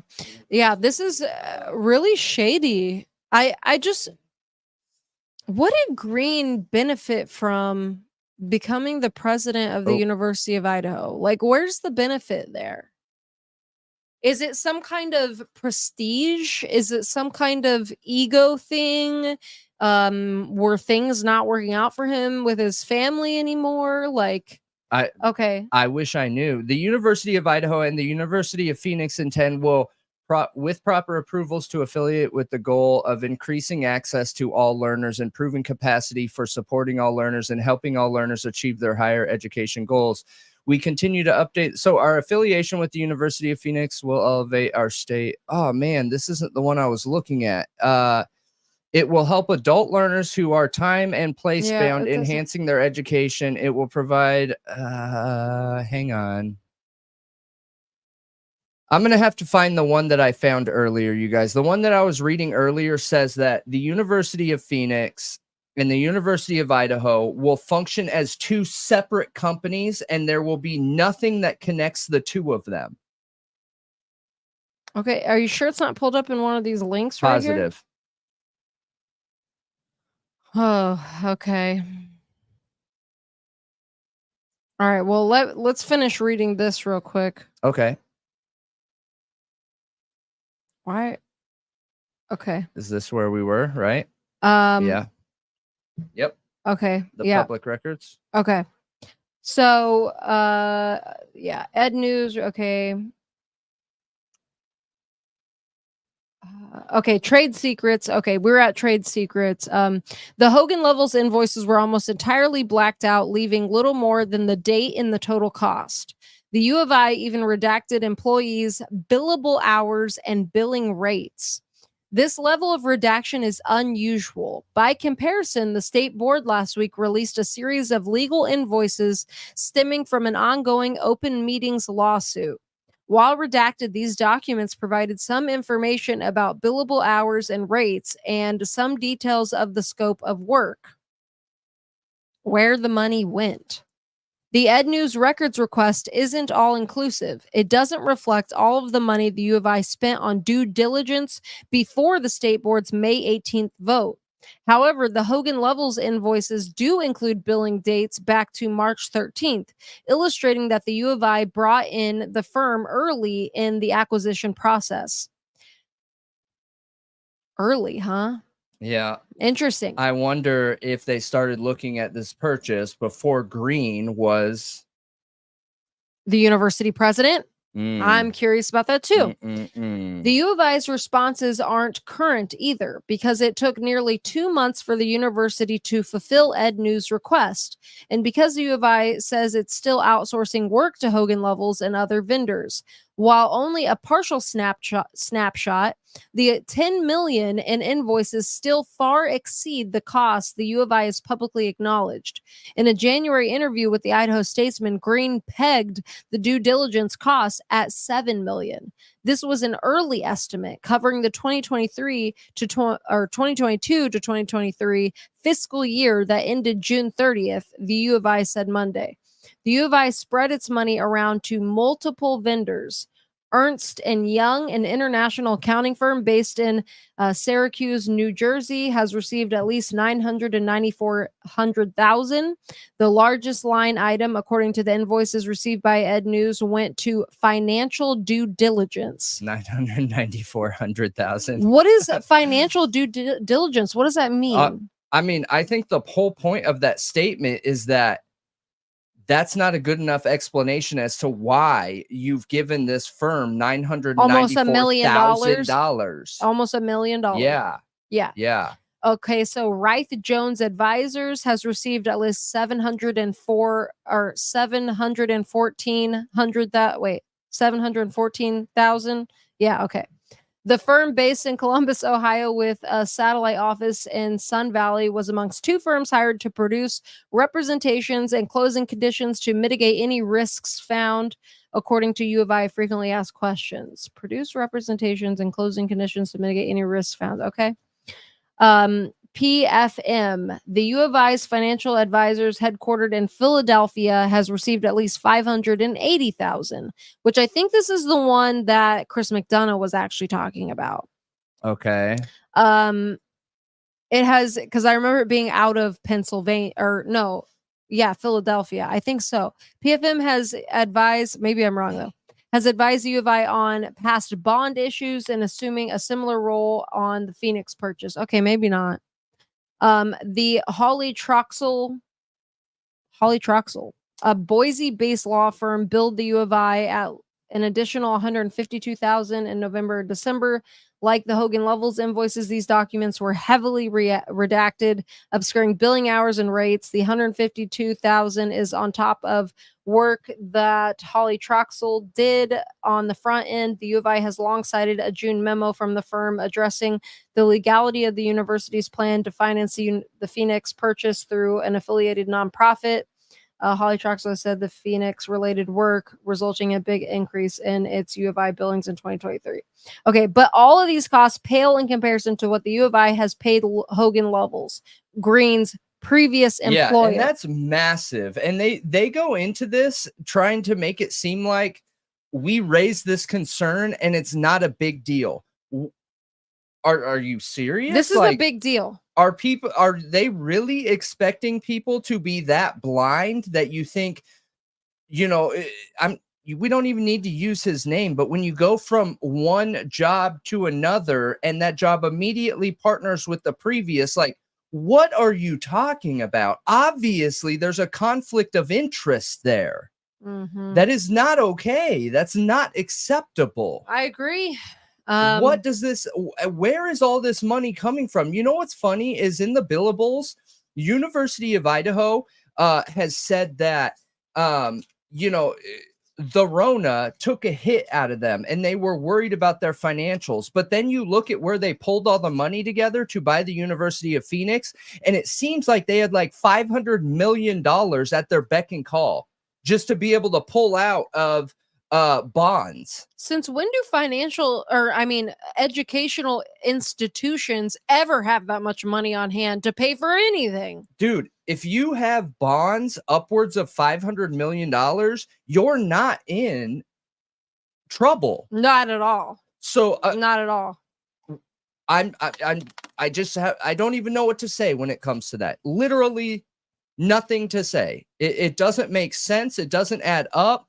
I want to know, like, did University of Idaho make some trade? Was University of Idaho in Tesla? Did they have all their stock in Tesla as the Tesla rise went through? Like, where did this come from? And how do they have this much liquid to be able to, we'll just dip into our bonds, our $500 million in bonds to buy the University of Phoenix. It's no problem. It's no worry, Jeez. No kidding. And it's really interesting that you will never see any mainstream media covering this.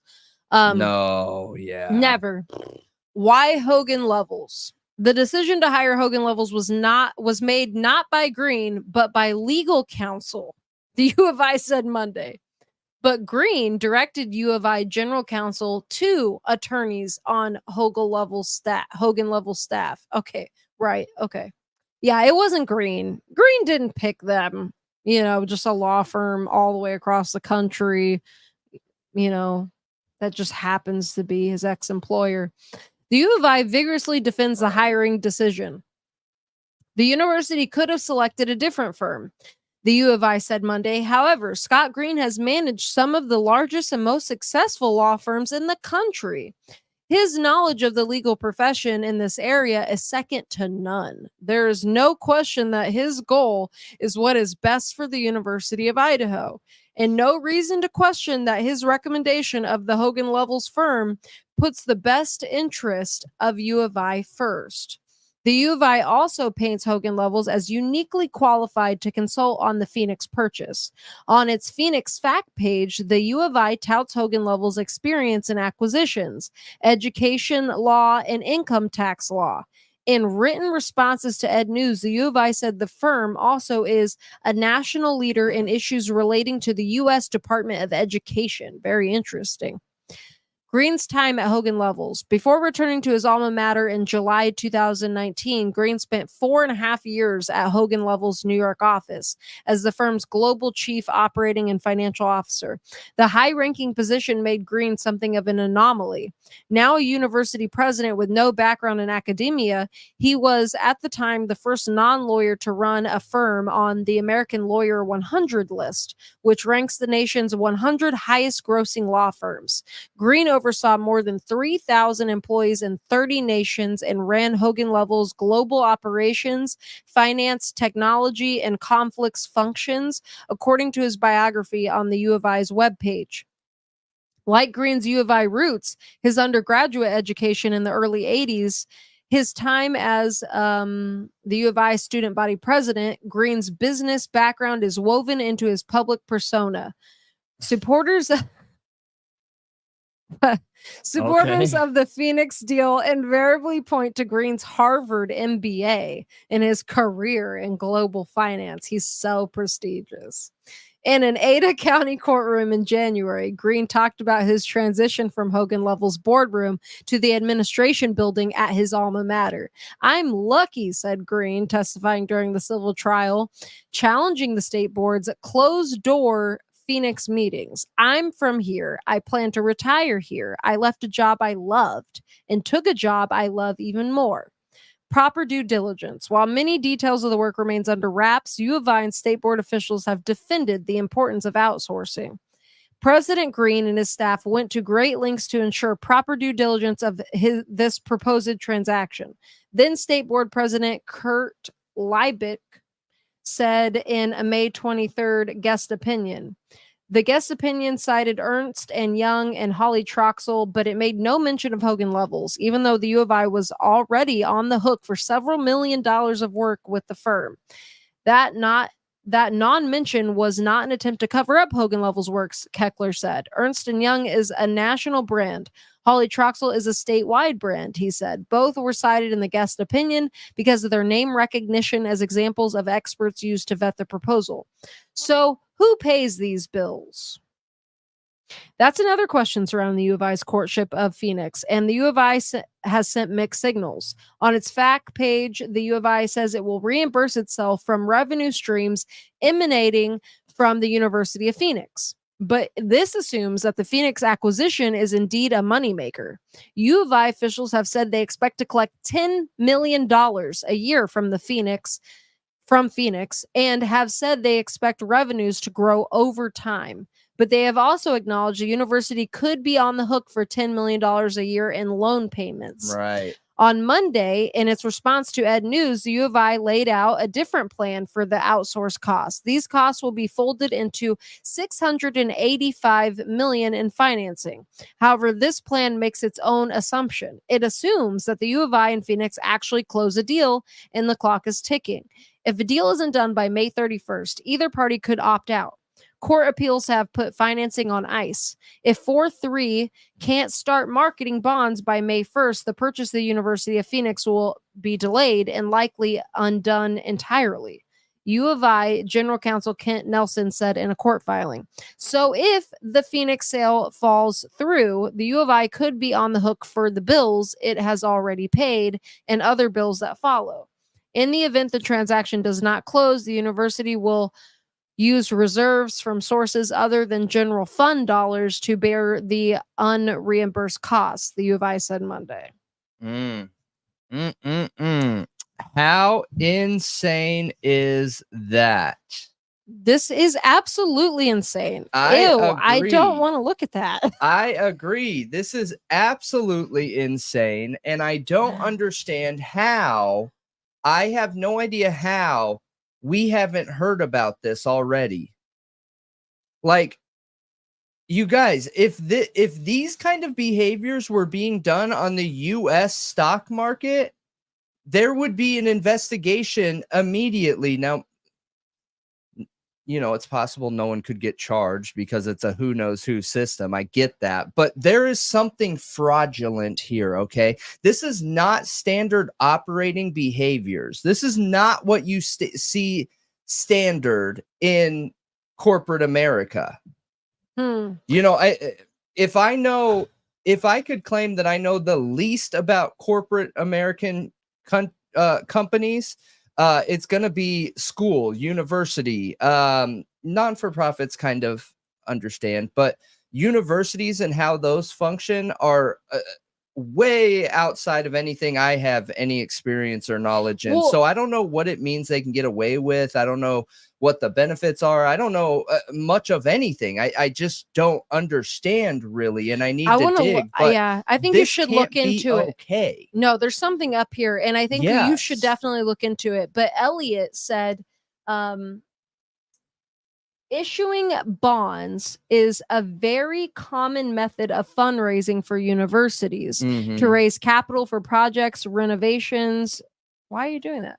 And new acquisitions like Phoenix. I didn't know that. Yeah, the only thing that I would say with that is that they had talked about that they already had the bonds ready in a previous article that we read. I don't know what that means. I don't know if it means that they already were selling bonds beforehand, but it sounded like they had their financials already in a green light status where they're ready to go. Now the 31st has passed, so I need to touch back in to a more recent article and try and find out where it stands currently. But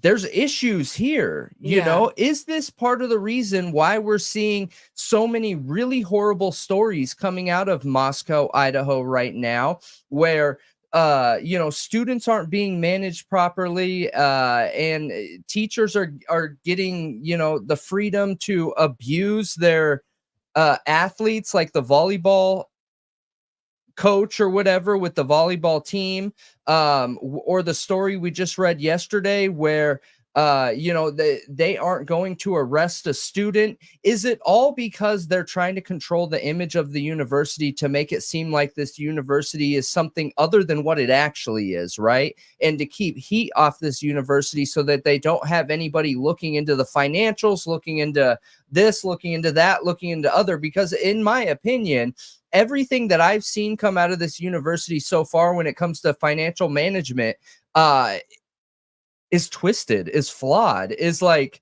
I haven't seen one single financial decision come out of this university where I'm like, oh, okay, yeah, that makes sense. Right. Not one. No, it all seems very for profit. Well, they're hiding that. And it's a non-for-profit. It's a public space. They're not allowed to. I know, but it seems very for-profit, though they are a non-for-profit school. It seems very odd. Like, I don't know. There's something weird going on here with this. And yeah, I immediately, it goes back to why Scott Green was so involved in the Idaho murders, why so many issues with the students go overlooked. Because they can't allow a student to get arrested, maybe? Right. Like, it would have brought such bad attention onto the University of Idaho if it happened to be a University of Idaho student that you know, they were worried about risking their entire city. Is it something like that? And now the Bryan Kohberger case was what they considered an out, and this is the madness we're seeing. Because again, how many times have we talked about this where if Bryan Kohberger isn't the guy and there is exculpatory evidence proving he isn't the guy, do we really think the prosecutors and the investigators are going to go back out there and try and find who really did it? Or are they going to say, no, we got our guy. The system let him out. The system let us down. Right. Yeah. Right. Yeah. This is insane. Insane, man. That's super funny. Yeah. Scott Green Clinton. Yeah. Why money matters. It matters. Follow the money. There's an issue. And again, I just don't know what to think about it, if I'm being honest. Like, I don't understand the motives here. Yeah, I'm not a double pro burger, you guys. A double pro burger? I am not here to try and prove Bryan Kohberger is innocent? I have no idea. I have no idea whatsoever. I think it's very real possibility he could be guilty, you guys. I know a lot of our viewers believe that Bryan Kohberger is innocent. A lot of our viewers do. We also have a lot of viewers that believe Bryan Kohberger is guilty, and we support all of them. Everybody, we want to hear everybody's opinion, but I think without having the full picture, I think that it's very easy to put yourself into a flawed stance of argument by committing to him either being guilty or innocent until we have the full picture and understanding. I just wonder, when I'm looking at a thought riot or a theory where Bryan Kohberger could be innocent, how could they get it so wrong if he is innocent? If there's exculpatory evidence out there, if they can very clearly prove that he wasn't there during that time and had nothing to do with this crime, like, how could they get it so wrong? Is it because they thought that, yo, our school is going to go under, our whole town's going to be gone? Because remember, this is a very specific town that if you just magically picked up this school and dropped it in some other city, Moscow is gone. The whole town gone. There's nothing there but this school. Nothing. Yep. Exactly. You know? Yep. I mean, the community is there for the University of Idaho, essentially. 100%. And all businesses surrounding, right? Yeah, like that. Yeah, that's what the town does. It supports the university. It's what it's there for. That's why I think a lot of people feel like their kids are so safe in this tiny little community, because it's a community that lives to literally support the university. All the businesses are geared towards college students. You know, there's the law enforcement officers, and like, it's just, this community literally is a schooling community. I don't know. It's like it's there for the university. The heart is the school. The heart is the school. What it is. So, and a lot of people have felt like their kids were going to be safe, but the problem is when people, this issue has existed in universities for a long time, where things are swept under the rug. Yeah. It's not just the U of I. It is also many other universities where things are swept under the rug because it's the university above all. That's what matters the most, is the reputation of the university.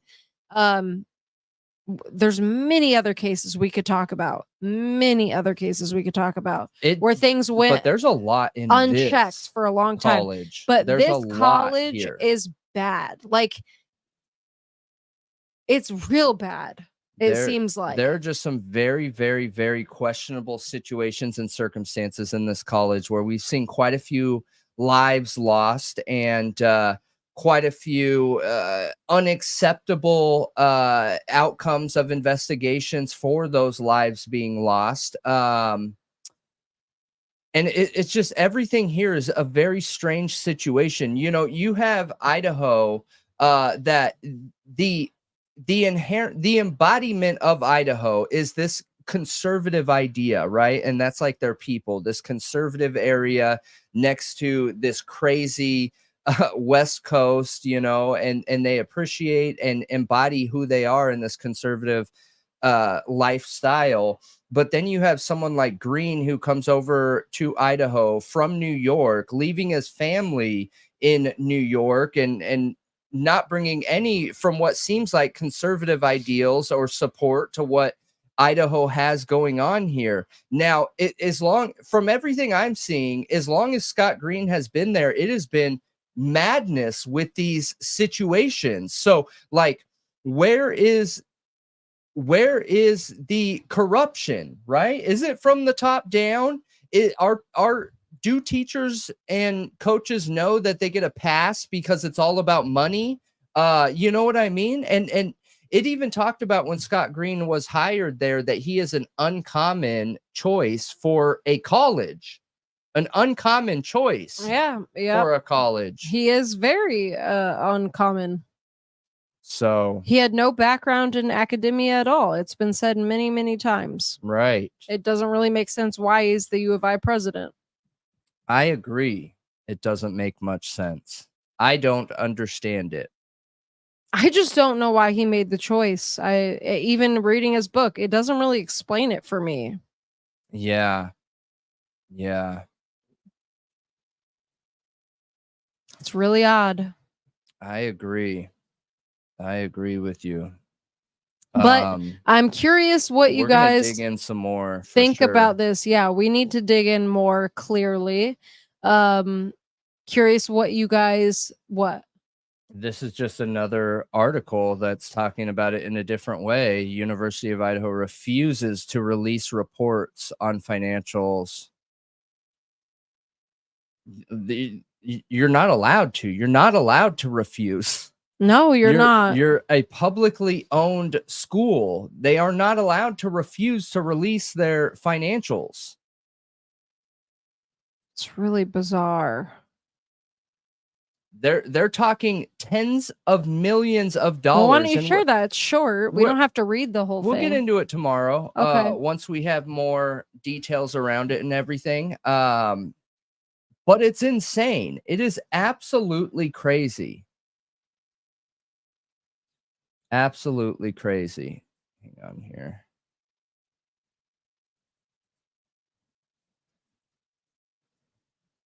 But yeah, we'll bring more tomorrow on this topic with the U of I and of course the Ray. I want to dig into this defense expert a little bit and the Gilgo cell phone evidence as a comparison to the Idaho4 cell phone evidence. Like, what is good cell phone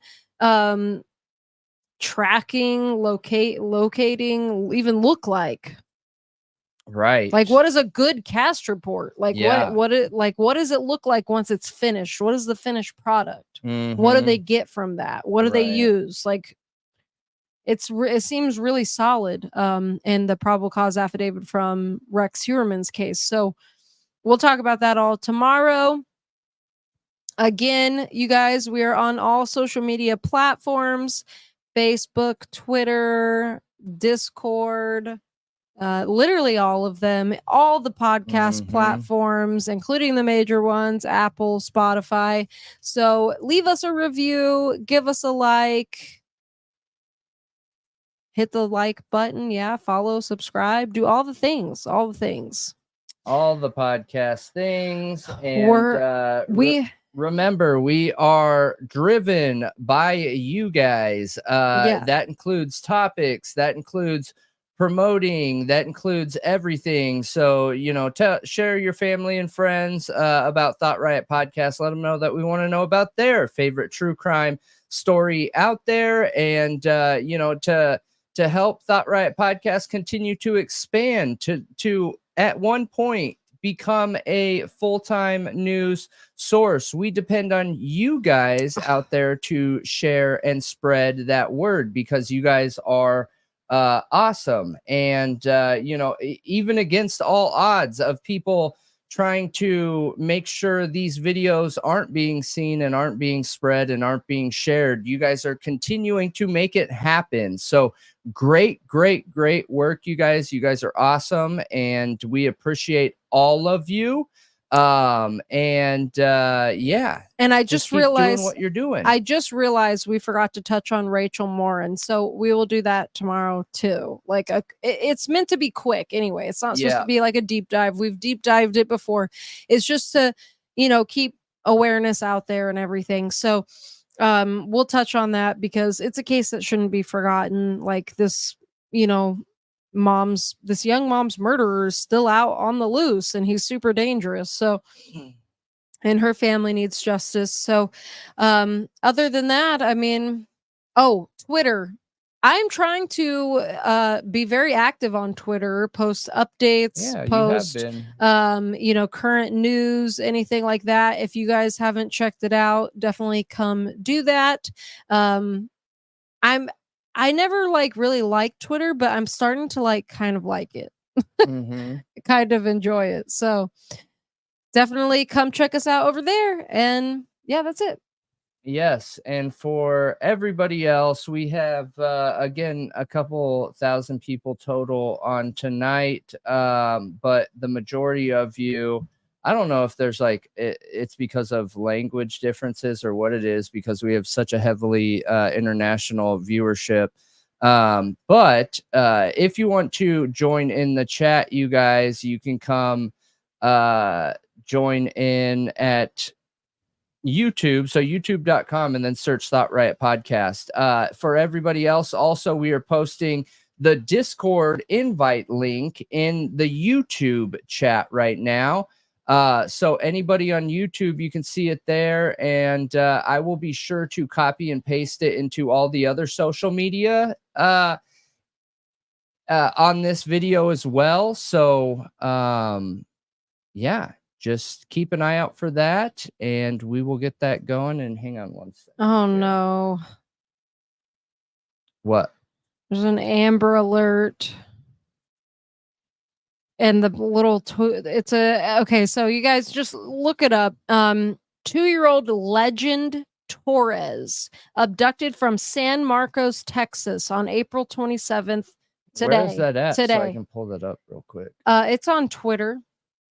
Okay. Here, I will bookmark this post. Okay. So that there you can, yeah, it's good. It's good. It's a good one. So 2-year-old Legend Torres abducted from San Marcos, Texas today, April 27, 2024, by his father or a family member, 46-year-old Joey Torres. They were last seen in a silver 2023 Mitsubishi Outlander with Texas license plate TKK 8328. Yeah. And authorities believe they may be heading to North Texas.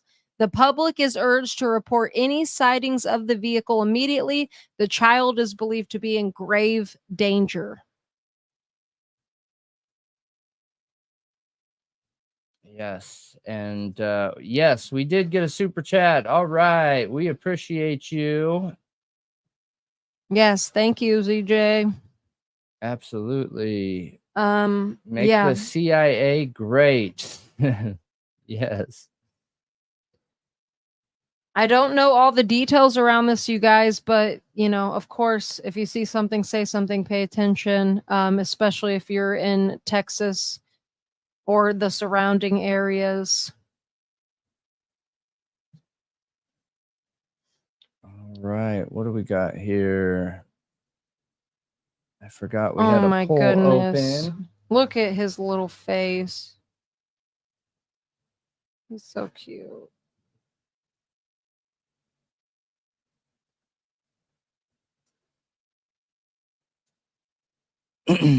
Well, I hope he's found.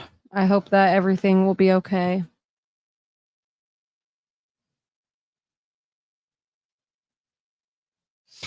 All right. All right. Ready to say goodbye, yes, good night. We are see you tomorrow. And keep an eye out for this Amber Alert. All right, everybody. See you next time. Goodbye.